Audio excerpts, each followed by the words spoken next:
ప్రస్తుతం నాతో ఉన్నారు సీనియర్ రాజకీయ విశ్లేషకులు అడిసిమిల్లి శ్రీనివాసరావు గారు. శ్రీనివాసరావు గారు నమస్తే అండి. నమస్కారం అండి. ఫస్ట్ టైం సిగ్నేచర్ స్టూడియోస్ రావటం కదా? అవునండి, కానీ మంచి తాగి మొదలెడుతుంది మీతో. ఓకే సార్ చెప్పండి. ఫస్ట్ టైం కదా సిగ్నేచర్కి రావటం? ఇదే ఫస్ట్ టైం అండి. ఎలా అనిపిస్తోంది? చాలా బాగుంది సార్ వాతావరణం. మంచి ఎన్విరాన్మెంట్లో ఉన్నారు మీరు. వాతావరణం కూడా బాగా మాట్లాడాలనిపిస్తుంది. మిమ్మల్ని కూడా చూస్తుంటే డిగ్గింగ్ చేసేలాగా ఉన్నారు బాగా నేత. ఏంటి సార్ ఈసారి ఏంటి పరిస్థితి ఆంధ్రప్రదేశ్లో? ఆంధ్రప్రదేశ్ అనేటువంటి ఒక ప్రత్యేక పరిస్థితి అండి. మన దేశంలోనే ఆంధ్రప్రదేశ్ రాజకీయాలు చాలా ప్రత్యేకమైన పరిస్థితిలో ఉన్నాయి. ఎందుకంటే ఎందుకో ఆంధ్రప్రదేశ్ పాలకుడు కానీ ఈ దేశాన్ని పరిపాలిస్తున్న మోడీ గారికి కానీ ఆంధ్రప్రదేశ్ని ఏదైనా ఒక ప్రయోగశాలగా మార్చారేమో డౌట్ వస్తుంది. కారణం ఏంటంటే రాజకీయ ప్రయోగశాల. ఎగ్జాక్ట్లీ మోడీ గారికి కూడా మళ్ళీ మూడోసారి గెలవాలని కోరుకుంది. అవును, ఈ దేశాన్ని ఏకఛత్రాధిపత్యంగా పరిపాలించాలనేటువంటి ఆకాంక్ష ఉంది. అవును, ఫర్ ఎవర్ ఆయన ఉన్నంతకాలం ఆయన ఆ పదవిలో ఉండాలనేటువంటి కోరిక ఉన్నట్టు అనిపిస్తుంది నాకు ఆయనకి. దానికి మరి దేశం అంతా కదా కావాలి. ఆయన లేకపోతే ప్రత్యామ్నాయం లేదుగా. మరి ప్రత్యామ్నాయం ఇవాళ లేదు, రేపు పొద్దునకి తయారై వస్తుంది. రాజకీయాల్లో అది పెద్ద కష్టమేం కాదు. అలాగే ఇందిరాగాంధీ గారు కూడా అనుకున్నారు ఇంతవరకు. అంతే కదా, ప్రత్యామ్నాయం వచ్చింది ఆ రోజు కూడా. ఇక్కడ ఆయనకి సంప్రదాయ రాజకీయాలకి పక్కకు పెట్టి రాజకీయాల్లో కొత్త ఒరవడి సృష్టించాలి. ఓకే, ఎప్పటికీ అధికార పీఠం దూరం కాకుండా ఉండాలంటే ఏం చేయాలనేటువంటి దాని మీద ఒక అధ్యయనం చేయాలి. ఓకే, వాళ్ళు అధికారంలో రావడానికి రకరకాల స్కెచ్లు వేస్తారు. అది వర్కౌట్ అయితే అధికారంలోకి వస్తారు. అది జరిగిపోయింది ఆల్రెడీ. రెండోసారి కూడా వచ్చారు. ఒక అస్త్రం లేదా ఒక మ్యాజిక్ ఒకసారి పనిచేస్తుంది, రెండోసార్లు పనిచేస్తుంది, మూడోసారి తెలిసిలే రా అని వదిలేస్తారు. ఎవరు పట్టించుకోండి. ఓకే, ఇప్పుడు మన చిన్నపిల్లలకి రూపాయలని అలాగంటాం. మూడోసారి ఆడికి అప్పకి ఎక్కడ ఉందో పట్టేసుకుంటాడు. ఈ మూడోసారి మరి క్రిటికల్ కదా. అవును, మూడోసారికి ఇంకోటి చేయాలి. అప్పుడు ఏం చేయాలి? ప్రపంచంలోనే అతిపెద్ద ప్రజాస్వామ్య దేశం. అవును, ఇక్కడ ప్రజల కోసమైనా ప్రపంచం కోసమైనా మనం చాలా నిజాయితీగా లాజికల్గా ఉండాలి. గెలుపులా చూపించుకోగలగాలి. అవును, ఇవన్నీ చేయాలంటే ఆంధ్రప్రదేశ్లో వాళ్ళకి మిఠాయిలాగా జగన్మోహన్ రెడ్డి దొరికాడు. అంటే చెప్పినట్టు తూచా తప్పకుండా చేసి కూడా ఉండాలి వాళ్ళకి. అలాగే వాళ్ళ మెడ మీద కత్తి పెట్టగలిగి ఉండాలి వాళ్ళు. అలాగే చేస్తున్నాడు అంటారా? మరి అంతే కదా. అతనికి ఎన్ని కేసులు ఉన్నాయి? 18 కేసులు ఉన్నాయి. 10 ఏళ్ళ నుంచి బెయిల్ మీద తిరుగుతున్నాడు. 43,000 కోట్లు ఎస్టాబ్లిష్ అయింది. ఆయన మరి 1,00,000 కోట్లు కదా. 43 1,00,000 కోట్లు మళ్ళీ ఇంకా తవ్వితే వస్తాయి బయటికి. ఓకే, సిబిఐ ఈడీ 43,000 కోట్లు వరకు చూపించారు వాళ్ళు అక్కడ. ఇంకా తవ్వితే ఇంకా వస్తాయి. ఓకే, అయితే మరి అంతకన్నా మంచి పార్టీ ఎక్కడ దొరుకుతారు వాళ్ళకి? చెప్పిన మాట ఇనివాడు. కాబట్టి అతని పట్ల వాళ్ళకి ఇతను మనకు కొనుకొస్తాడు అనుకున్నారు. అంటే మళ్ళీ తవ్వనీయకుండా ఇంకా కేసులు తవ్వనీయకుండా అంతవరకు కాపాడతారు. ఓకే, జగన్మోహన్ రెడ్డి గారు ప్రతిపక్షంలో ఉండగా టీడీపీ ఎన్డీఏలో ఉన్న ప్రభుత్వంలో భాగస్వామి అక్కడ ఇక్కడ కూడా ఉన్నా సరే వాళ్ళు ప్రేమని జగన్మోహన్ రెడ్డి కూడా పంచారు. ఇప్పుడు మీకు పంచుతున్నట్టుగా మాకేంటంటే రాజకీయ విశ్లేషకులుగా మాకేం ప్రేమ పంచట్లేదు. నేను అత్యంత ద్వేషించే వ్యక్తి మోడీ గారు. ఒక మాటలా కూడా చెప్తున్నాను. అంటే ప్రేమ ఎక్కడ ఉంటుందో పగ అక్కడే ఉంటుంది. అంతేనా? ఎక్కువగా ప్రేమించిన వాళ్ళు వంచిన దగ మోసం కుట్ర అన్ని చేస్తే వాళ్ళ మీద కోపం వచ్చేది ఆటోమేటిక్ వచ్చేస్తుంది. నేను ఒక తెలుగువాడిగా, ఎస్, ఈ దేశ పౌరుడిగా ఎస్, నేను ఆశించిన స్థాయిలో మోడీ గారు లేడు. నేను చాలా సాధారణ వ్యక్తిని. నాది చాలా చిన్న కోరిక.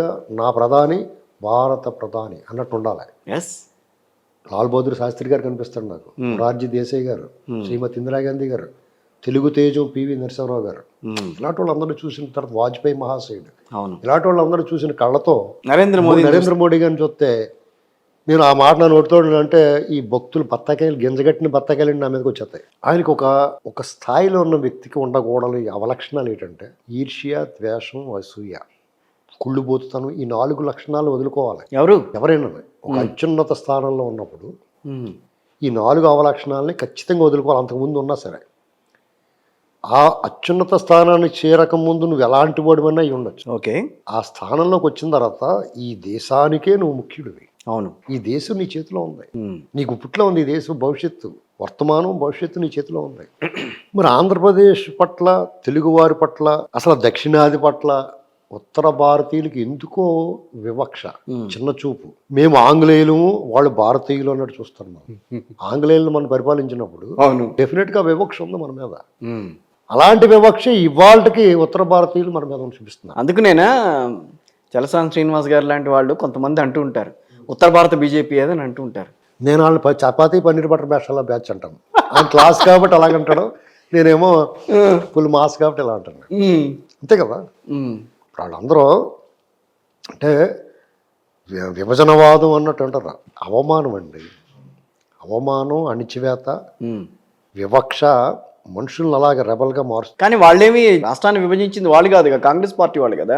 కాంగ్రెస్ వాళ్ళు ఏమన్నా మన దక్షిణాది నుంచి పుట్టారు ఇలాగా, వాళ్ళు చపాతీ బ్యాచే కదా. అయితే మనకు వెన్నుపోటు ఎవడ పొడిచాడు? చిదంబరం పొడిచాడు, పిళ్ళే పొడిచాడు మన పక్కన ఉండే. మీకు ఎప్పుడు కూడా ఈ దక్షిణ భారతీయ దక్షిణాది వాళ్ళని ఎవడో కూడా ఏమి చేయలేడు. ఈ దేశానికి వెన్నుముక మన బలం. ఈ దక్కన పీఠ భూమి నుంచి మనం ఈ దేశానికి అత్యంత బలంగా ఉన్నాం. మనం ఆదాయాన్ని ఇస్తున్నాం, వనరులు ఇస్తున్నాం. అవును. ఈ దేశానికి భోజనం పెట్టే వరి మన దగ్గర పడినట్టు ఇంకెక్కడ పండుద్దండి? స్ట్రెంగ్త్. మనం తెలుగు రాష్ట్రాల్లో రూపాయి ఇచ్చి పావులు తీసుకుంటాం మనం వాళ్ళ దగ్గర. అవును. వాళ్ళు 10 పైసలు కూడా ఇవ్వకుండా 6 రూపాయలు తీసేసుకుంటున్నారు. వాళ్ళకు కూడా మనం వేస్తున్నాం. కేసీఆర్ గారు చెప్పింది 100% కరెక్ట్. అయినా సరే మనం ఈ దేశం సుభిక్షంగా ఉండడం కోసం, ఈ దేశం అభివృద్ధి చెందడం కోసం దేశాధినేతలు పిలిపిస్తే పిలిపి పట్టించాం మనం. అవును. ఒకనొకప్పుడు 2 లేక 3 అంటే ఓకే అనుకున్నాం. మేమిద్దరం మాకిద్దరు అంటే ఓకే అనుకున్నాం. కానీ ఉత్తర భారతం అలా లేదు కదా. రేపు రాబోయే రోజుల్లో మన ఎంపీ సీట్లు కూడా తగ్గిపోతాయి, మన ప్రాతినిధ్యమే తగ్గిపోతుంది భారత్లో, పార్లమెంట్లో. అంటే ఇక్కడ జనాభా ప్రాతిపదికన తీసుకుంటారు కాబట్టి ఇక్కడ జనాభా తక్కువ ఉన్నారు కాబట్టి తక్కువ అయిపోతుందని అంటారు. ఇప్పటికే మనకి దక్షిణాది నుంచి అత్యంత బలమైన రాజకీయంగా బలమైన రాష్ట్రం ఆంధ్రప్రదేశ్, ఉమ్మడి ఆంధ్రప్రదేశ్. విజయవంతంగా 2 ముక్కలు చేశారు. అవును, విజయం సాధించారు. విజయం సాధించారు. ఏదంటే ఒకనొకప్పుడు ఎన్డీఏకి కానీ యూపీఏకి కానీ వాళ్ళని నిలబెట్టింది ఆంధ్రప్రదేశ్ కదా. అవును. ఇందిరాగాంధీ గారిని దేశం అంతా ఓడితే మనం నిలబెట్టాం. ఆవిడ ఇక్కడ పోటీ చేస్తే ఇందిరాగాంధీ గారిని దేశం అంతా గెలిపిస్తే మనం ఓడించాం. అంటే ఒక ప్రత్యేకత ఉంది మనకి. వీళ్ళకి ఇంత ప్రత్యేకత ఉండేటువంటి అనేటువంటి దానికి వాళ్ళకి వచ్చి దీన్ని 2 ముక్కలు చేశారు అందరూ. వాళ్ళిద్దరూ ఉమ్మడి భాగస్వామ్యం. అది దాని శిక్ష కాంగ్రెస్కి పడింది ఫస్ట్. సరే, ఇప్పుడు మనకు ప్రజెంట్ రాజకీయాల్లోకి వస్తే ఆంధ్రప్రదేశ్ని ప్రయోగశాలగా ఎందుకు మార్చారంటే వాళ్ళు ఏమనుకున్నారంటే దేశమంతా అది అమలు చేయాలంటే దాని ముందుగా రాజ్యాంగము, చట్టము ఉల్లంఘన చేస్తే ఎలా ఉంటుంది, కోర్టు ఆదేశాలను బేఖాతరు చేయాలంటే చేస్తే ప్రజలు అలా రియాక్ట్ అవుతారు, లా అండ్ ఆర్డర్ అస్సలు లేకుండా ఉంటే ఎలా ఉంటుందో చూద్దాం. అంటే ఇవన్నీ ఇప్పుడు ఆంధ్రప్రదేశ్లో ఉన్నాయని మీ మాట. మతము, కులము, ప్రాంతము వీటి మధ్య చిచ్చు పెట్టేస్తే దీన్ని ఎలా రిసీవ్ చేసుకుంటారు జనం. ఓకే, ఇవన్నీ మనమే ప్రయోగం చేశారు ఆంధ్రప్రదేశ్. చూడండి కావాలంటే లా అండ్ ఆర్డర్ లేదు. తాడేపల్లి ప్యాలెస్ పక్కనే రేపులు చేసేసి పక్క పాడేసిపోతారు. దాన్ని పట్టించుకుని ఉండడు. నడి రోడ్డు మీద పీకలు కోసేస్తారు. గుండెల మీద మోకాలు మడత పెట్టి పీక కోసి పడేస్తారు, కోడిని కోసినట్టు. చూసినట్టు చెప్తున్నారు భలే. నేను చూసాను, టీవీలో చూపించారు కదా. ఇప్పుడు వీడియోలు ఇప్పుడు ఎవరో ఒకళ్ళు తీసేస్తున్నారు కదా. ఒక 15 ఏళ్ల మైనర్ దళిత బాలికని 10 మంది దారుణంగా సామూహిక అత్యాచారం చేసి పోలీస్ స్టేషన్ ముందు పడేస్తే ఆ అమ్మాయి పోలీస్ స్టేషన్కి ఫిర్యాదు ఇస్తానికి తీసుకెళ్తే ఎవరన్నా తిరిగి అమ్మాయిని తిట్టి బయటకు దోసేశారు పోలీసులు. ఇంతకన్నా శాంతి భద్రతల లోపం ఏమైనా కనపడద్దండి. ఒక డాక్టర్ సుధాకర్ అని ఏరియా హాస్పిటల్లో అత్యంత నిపుణుడైన మత్తు డాక్టర్ అయినా, అంటే ఆ సమాజం నుంచి అసలు ఆ స్థాయికి రావటమే ఎంతో కష్టం, హిమాలయ పర్వతాలు ఎక్కినంత కష్టం. అలాంటిది ఆ వ్యక్తిని మనం కాపాడుకోవాలా వద్దా? అతను హస్తవాసి ఎంతో మంచిదని చెప్పుకుంటారు. అతని సేవలు మనకు అవసరం కదా. అవును. ఆ వ్యక్తిని ఏం చేశారండి? ఆయన చేసిన తప్పు ఏంటండి? ఒక కుర్రోడు ఇసుక అక్రమ రవాణాని అడ్డుకున్నాడు. అతను శిరోమణం చేశారు పోలీస్ ఠాణాలో. అంటే ప్రజల్ని రక్షించాల్సిన వ్యక్తి దగ్గరుండి ఒక వ్యక్తికి, దళితుడికి అవమానం చేశాడు. ఈ దేశంలో ఏ మార్పు వచ్చిందండి? ఆ కుర్రోడు రాష్ట్రపతికి మొరబెట్టుకున్నాడు, నేను అడవిలోకి వెళ్ళిపోతున్నాడు బాబు, నేను అన్నని అయిపోతాను అని. అంతకన్నా లా అండ్ ఆర్డర్ ప్రాబ్లం ఏముంటుంది? ఇలాగ గతంలో ఎప్పుడు జరగలేదా ఇట్లాంటి ప్రాబ్లమ్స్? ఎప్పుడు రాలేదా? వచ్చినాయి కదా, చాలా ఎప్పుడు ఉన్నాయి కదండి. మీరు ఇదే సమస్య. ఇప్పుడు కడుపు నొప్పి వచ్చేస్తున్నారా బాబు అంటే 6 ఏళ్ల క్రితం నీ కాలు నొప్పి వచ్చిందని అడిగినట్టు ఉంది ఇది. అసలు ఇప్పుడు సమస్య తక్షణం పుండు పుచ్చిపోయి పురుగట్టేసి కిలకలకమ్మని రాలిపోతున్నప్పుడు దానికి చికిత్స చేయకుండా ఇది వరకు 6 ఏళ్ల క్రితం నీకు ఏమొచ్చిందని అడుగుతున్నట్టు ఉంది ఇది. ఇది సమస్య వచ్చింది మేధావుల్లోనూ అందరూ మన సమాజంలో ఉన్న ప్రాబ్లం ఇది. తక్షణం ఉపశమనం దానికి చికిత్స కావాలి కదా. జనం అంతా ఆలోచిస్తారు మరి అట్లా ఆలోచించకపోతే అనిపిస్తారు. అదేంటి 2014 నుంచి 19 వరకు చంద్రబాబు నాయుడు గారికి నువ్వు బీజేపీకి కలిసింది మరి అదే కదా. ఇప్పుడు అక్కడ మొగుడికి కుంకుడికాయ పులుసు పోస్తా ఇంకొకటి ముద్దు పెట్టినట్టు ఉంటుంది ఈ వ్యవహారం. ఎవరిది వాళ్ళదా వాళ్ళే అనుమానమే ఉంది. నేను సీక్రెట్ చెప్పింది అదే కదా. డిప్లొమాటిక్ గా మాట్లాడతా ఏమి ఉండవు మన దగ్గర, చాలా ఓపెన్ గా. ఎలాగంటే వివాహం టీడీపీ బీజేపీ మధ్య జరిగింది. ఓకే. 2019 వరకు సహజీవనం చేశారు సైలెంట్ గా, షార్ట్ గా. 4 ఏళ్ళే, 4.5 ఏళ్ళు కాదు, 5 ఏళ్ళు. 2015 నుంచి చేశారు. 2015 నుంచి 4 ఏళ్ళు. ఓకే. 2015 నుంచి ఎందుకు చేశారు సహజీవనం అంటున్నారంటే టీడీపీ తోటి కాదు, టీడీపీ డైరెక్ట్ పొత్తులో ఉన్నారు. కానీ వాళ్ళతో రొంక ఎందుకు ఎప్పటి నుంచి 2015 నుంచి సాగించారు వాళ్ళు. విజయసాయి రెడ్డిని ఒకటి తయారు చేసి అక్కడ పక్కలేయడానికి అక్కడ వదిలేశారు వీళ్ళు, వీళ్ళిద్దరి మధ్య సంబంధాల కోసం. మరి మొదలెట్టారు వాళ్ళు హ్యాపీగానే. వీళ్ళకి అడుగడుగున ఆటంకాలు అడ్డంకులు. జీవీఎల్ నరసింహరావు వస్తాడు, దిగుతాడు. యూసీలు డిబిఆర్లో ఇప్పుడు ఏమైపోయాడు, ఇప్పుడు ఎందుకు మాట్లాడు, ఇప్పుడు తెలియట్లేదా మీకు? వీళ్ళిద్దరి మధ్య ఉన్నది అనైతిక పొత్తు, అక్రమ సంబంధం అని ఇప్పుడు అర్థం అవ్వట్లేదా మీకు? ఇలాగా టీడీపీ అనేటువంటి పార్టీని, ఆ నాయకుడిని, ఆంధ్రప్రదేశ్ని ఎదగనివ్వకుండా విభజన హామీలు తొంగలో తొక్కి సర్వనాశనానికి వాళ్ళు విత్తనం వేశారు. విభజన హామీలు అని అంటారు. విభజన విషయంలో, ప్రత్యేక హోదా విషయంలో వద్దన్నారు కదా, ప్రత్యేక ప్యాకేజ్ చాలా అని అన్నారు. ప్రత్యేక ప్యాకేజ్ వాళ్ళు ఇచ్చేస్తానంటే వద్దన్నారా? వాళ్ళు ఇస్తానంటే వద్దన్నారు వీళ్ళు. మీకు ఉన్న సమాచారం ఏంటంటే చెప్పండి. వాళ్ళు మేపి ఏమంటే ప్యాకేజీ సూట్ కేసులో పెట్టాం పట్టుకెళ్ళండి అంటే నాకు వద్దండి అని చెప్పాడు ఆయన. లేదేంటి వాళ్ళు ఏమంటే అన్నాడు, ప్రత్యేక హోదా బదులు ప్యాకేజ్ ఇస్తా ఉన్నారు. అవును, మీకు ప్రత్యేక హోదా అనేటువంటి ఇవ్వడానికి కుదరదు, ప్యాకేజ్ పట్టుకెళ్ళి 14 ఒక ఆర్థిక సంఘం, 15 ఆర్థిక సంఘం అని ఒక ముసిగేసి ఒక దుకాణం తెరిచి ఇప్పుడు అది అయిపోయింది. ఇప్పుడు నీతి ఆయోగం వచ్చేసింది. అలా చెప్పిన తర్వాత ఏ దారి లేనప్పుడు ప్యాకేజీ తప్ప మీకు ప్యాకేజీ ఇంచుమించు ప్రత్యేక హోదా లాగా అన్ని బెనిఫిట్స్ ఉంటాయి అంటే ఏం చెప్తారు, దానికి చట్టబద్ధత చేయమంటే చేస్తామని చెప్పారు వాళ్ళు. దాని చట్టబద్ధత కల్పించమని చేయమంటే చేస్తామని అన్నారు. అన్న తర్వాత ఈయన ఒప్పుకున్న తర్వాత చూచన్నారు చట్టబద్ధత చేయమని. అది పచ్చి మోసం కదా. పైగా వీళ్ళు నిధులు ఏమైనా అడిగితే ఏమండి ఆకలితో ఉన్నవాడు అన్నం పెట్టుకుని అడుగుతాడు, నువ్వు ఒక ముద్ద పాడేస్తే ఇంకో ముద్ద కావాలని అడుగుతాడు. అది నువ్వు దేశ రక్షణ నిధులు ఇవ్వాలా? ఎంత ఎగతాళి చేశారండి. ఇప్పుడు ఆంధ్రప్రదేశ్ కోరుకుందా విభజన? మీరు విభజించారు, అయినా సరే నోరు మూసుకుని పోయారు. అభివృద్ధి చెందిన హైదరాబాద్ను వదిలేసుకుని పోయారు కదా. అవును, అదే కారణం అని అంటారా టీడీపీ అంత అగైనెస్ట్ ది బీజేపీ? మోడీ గారు అంటే టీడీపీ కాదండి, మొత్తం total Andhra Pradesh. Total Andhra Pradesh part, TDP అనేటువంటి ఒక పార్ట్ అంతే. ఓకే. మీకు ఇవాళ మీరు రాజకీయంగా చూడకుండా ఒక ఆంధ్రప్రదేశ్ పౌరుడిగా, ఒక తెలుగువాడిగా ఆలోచించండి. మీరు తెలంగాణకు మాత్రం ఏం ఉద్ధరించారు వాళ్ళు? తొంభలు కింద దిగేసి భాగ్యలక్ష్మి గుడికి వెళ్ళి దండం పెట్టుకెళ్ళిపోతుంది తప్ప తెలంగాణకి ఏం ఉద్ధరించారండి వాళ్ళు? మీరు చెప్పండి, గుండె చేసి చెప్పండి, తెలంగాణకి పని చేసేవని చెప్పండి. కాబట్టి వాళ్ళు టోటల్ దక్షిణాది మీద వాళ్ళ వివక్ష ఉంది. ఓకే. పర్టికులర్గా తెలుగు మీద. తెలుగు వాళ్ళ అదృష్టం ఏంటంటే ఒక పక్కన కేసీఆర్, ఒక పక్కన జగన్ దొరికాడు వాళ్ళకి. వీళ్ళిద్దరు కూడా నిజాయితీగా, నిబద్ధతగా, నిక్కచ్చిగా పోరాడే తత్వం లేదు వీళ్ళకి. అదేంటి కేసీఆర్ గారు ఆయన మా పెట్టిందే బీఆర్ఎస్ పెట్టిందే అగైనెస్ట్ ది ఎన్డీఏ. అది ఎవరు చెప్పారు మీకు? ఎవరు చెప్పారు? ఎన్నిసార్లు ఆయన చెప్పలా?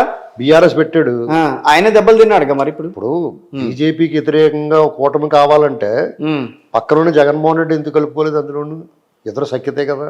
అంటే దీని వెనకాల మోసం అనే కదా అర్థం. రావాలి, వాళ్ళు రావాలి, ఈయన కలుపుకోవాలంటే ఇప్పుడు 2 చేతులు కలిస్తేనే చెప్పండి. ఆయన వస్తాడో రాడో కూడా అడిగాడో లేదో తెలియాలి కదా మనకి. ఓకే. ఇప్పుడు మీకు పక్కనున్న చంద్రబాబు కూడా ఉన్నాడు కదా, ఒక పార్టీ, పెద్ద పార్టీ కదా అది. అవును. వాళ్ళని కానీ బీజేపీకి వ్యతిరేకంగా పోరాడుతున్న కాంగ్రెస్ని కానీ ఇక్కడ జగన్మోహన్ రెడ్డి గారిని కానీ కలుపుకోకుండా ఈయన మహారాష్ట్రనే కలకత్తా వెళ్ళిపోతే ఏం ప్రయోజనం? తల్లి కూడెట్టినోడు పెంతల్లి కొట్టిసేరెడతాడా?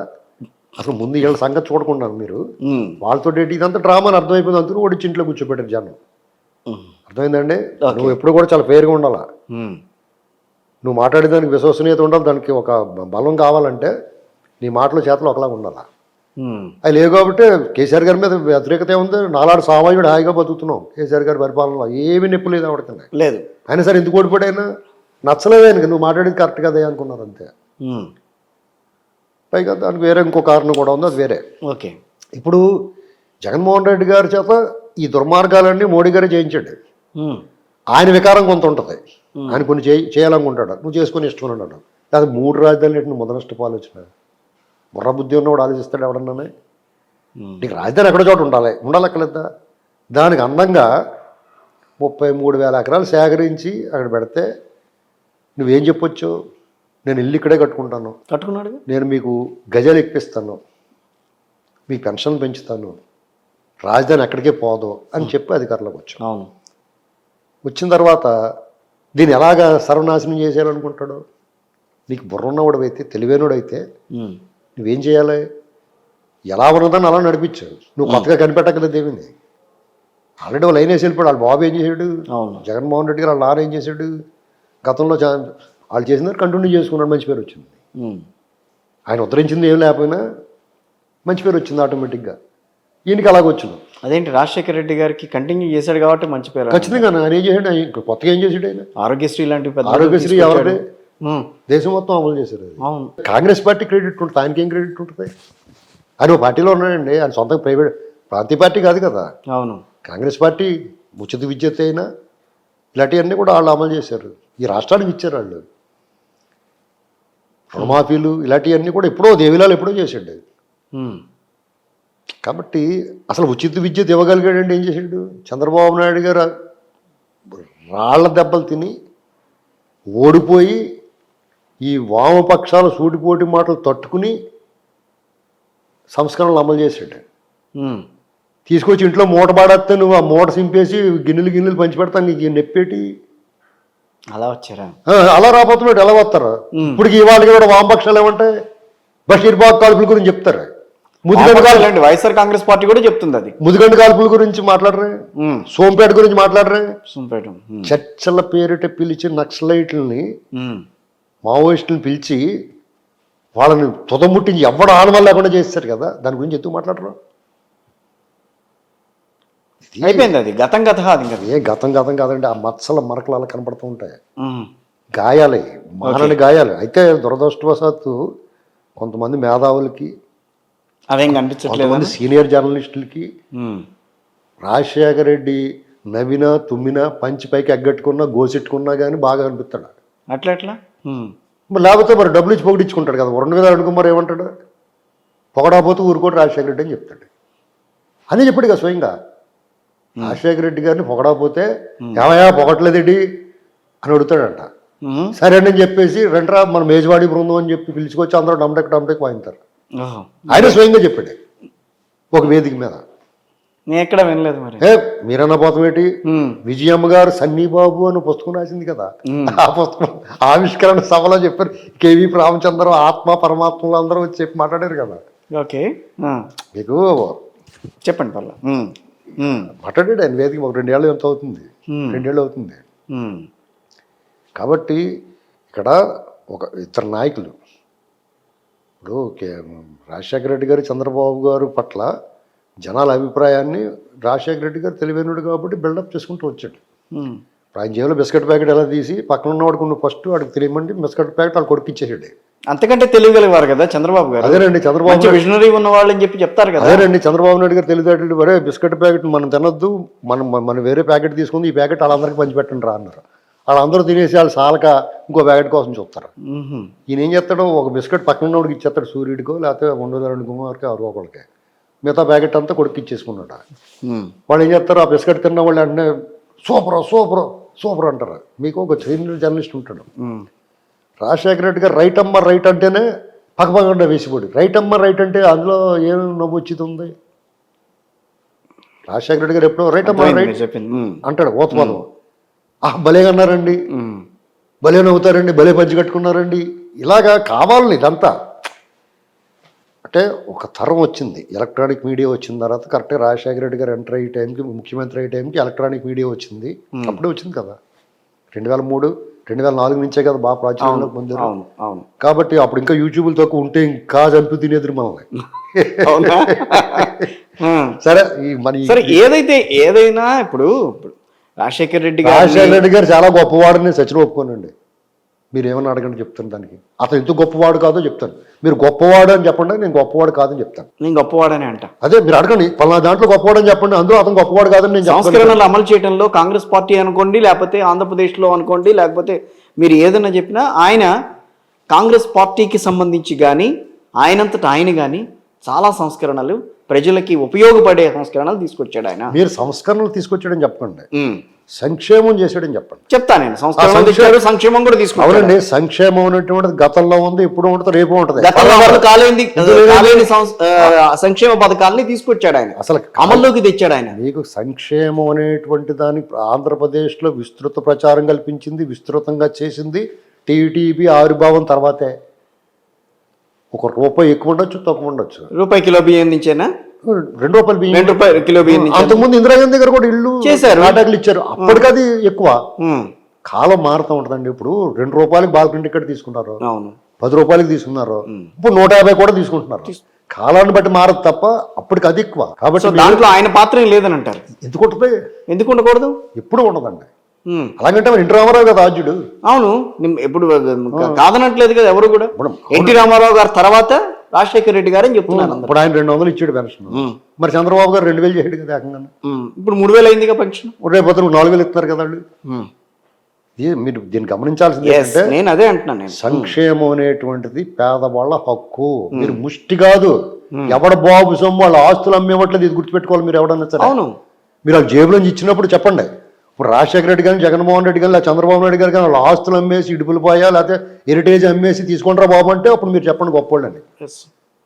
వీళ్ళు ఎవరో కూడా వాళ్ళు ఇవ్వలేదు. సంక్షేమం అమలు చేయటం అనేది ఇక్కడ మీరు, నేను, ఆయన అందరం కలిపి ఖర్చు పెట్టిన ₹10 పన్నుగా కట్టిన సొమ్ము వాళ్ళు ఇస్తున్నారు. ఎన్టీ రామారావు గారు కూడా సంక్షేమ పథకాలు అమలు చేశారు, రాజశేఖర రెడ్డి గారు అమలు చేశారు, ఇప్పుడు చంద్రబాబు నాయుడు గారు అమలు చేశారు, వైఎస్ జగన్మోహన్ రెడ్డి గారు అమలు చేస్తున్నారు. మీరు మధ్యలో పాపం రోసయ్య గారు, కిరణ్ కుమార్ ఏ పాపం చేశారు? నేను అనలేదు కాబట్టి మీరు అడుగుతున్నారు. అందరూ అమలు చేశారు. మరి అందరూ అమలు చేసినప్పుడు ఈయనకి జరి ఎంటుకలు ఏమైనా ఉన్నాయి, ఈయనకి ఏమన్నా దాన్ని గొప్ప అనుకండి అంటున్నాను. అందరూ అమలు చేసినప్పుడు కానీ సక్రమంగా అమలు చేయటం ఇక్కడ పదం ఉంటుంది. అక్కడ సక్రమంగా అమలు చేయగలిగారు, తమ వాళ్ళకి కాకుండా పక్క వాళ్ళకని కాకుండా ఎవరైతే అర్హులు ఉన్నారో వాళ్ళందరికీ అందజేయగలిగారు అనేది ఇక్కడ పాయింట్. మీకు ఒక విషయం చెప్తున్నాను. మీకు సక్రమంగా అమలు చేసిన రోసయ్య గారు అప్పుడు కంప్లైంట్ రాలా, కిరణ్ కుమార్ రెడ్డి గారు అప్పుడు చేశారో ఇప్పుడు కేసీఆర్ గారు విడిపోయిన తర్వాత ఏం చేశారు, అలాగే చంద్రబాబు నాయుడు. ఆంధ్రప్రదేశ్ గురించి మాట్లాడుకుంటున్నప్పుడు ఆంధ్రప్రదేశ్ తో ఎవరైతే కనెక్ట్ అయి ఉన్నారో వాళ్ళ గురించి చెప్తున్నారు. ఇప్పుడు మీరు ఎవడైనా అమలు చేసినప్పుడు ప్రత్యేకించి కిరీటం అతనికి పెడదామంటాం అన్యాయం అంటాను నేను. ఇప్పుడు ఆ సంక్షేమాన్ని ఎవడైనా అమలు చేస్తున్నాడో వచ్చినోడల్లా కొంత రూపాయి పాప ఎక్కువ ఇస్తున్నప్పుడు. రోసయ్య పాలన ఎంత సార్? 1 year ఉంది.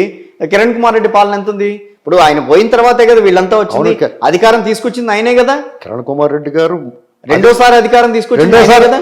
మీరు ఇప్పుడు మళ్ళీ పొరపాటు పడుతున్నారు. రెండోసారి అధికారంలో తీసుకొచ్చింది జయప్రకాష్ నారాయణ. రాజశేఖర రెడ్డి అంటారెడ్డి అదేంటి? ఆయన మాట్లాడకూడదా? రాజశేఖర రెడ్డి గారే కదా ముఖ్యమంత్రి అయింది. మీరు రెండోసారి అధికారంలో తీసుకొచ్చింది జయప్రకాష్. 2004 నుంచి 19 వరకు పరిపాలించింది ఆయనేగా ఉమ్మడి ఆంధ్రప్రదేశ్ లో. 2004 పరిపాలన ఎవరైనా చేస్తారు, కాంగ్రెస్ వాళ్ళు ఎవరు నియమిస్తారు పరిపాలన చేస్తారు.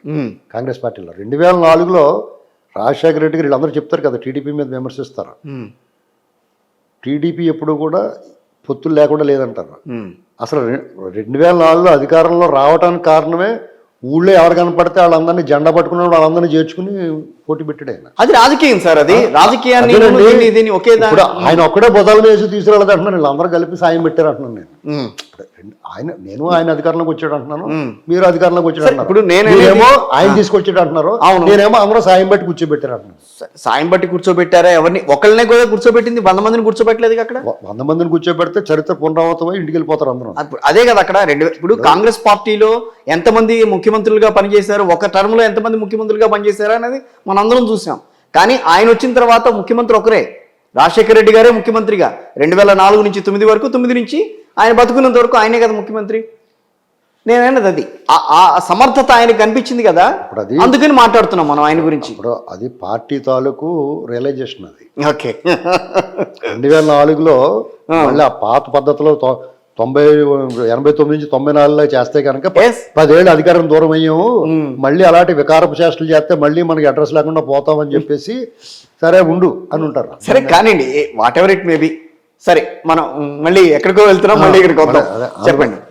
అలాగే సంక్షేమ విషయంలో ఎవడైనా సరే గతంలో ఉంది, ఇప్పుడు ఒకటి రేపు ఉంటుంది. దాని గురించి ప్రత్యేకించి మనం మాట్లాడుకోవాల్సిన అవసరం లేదు.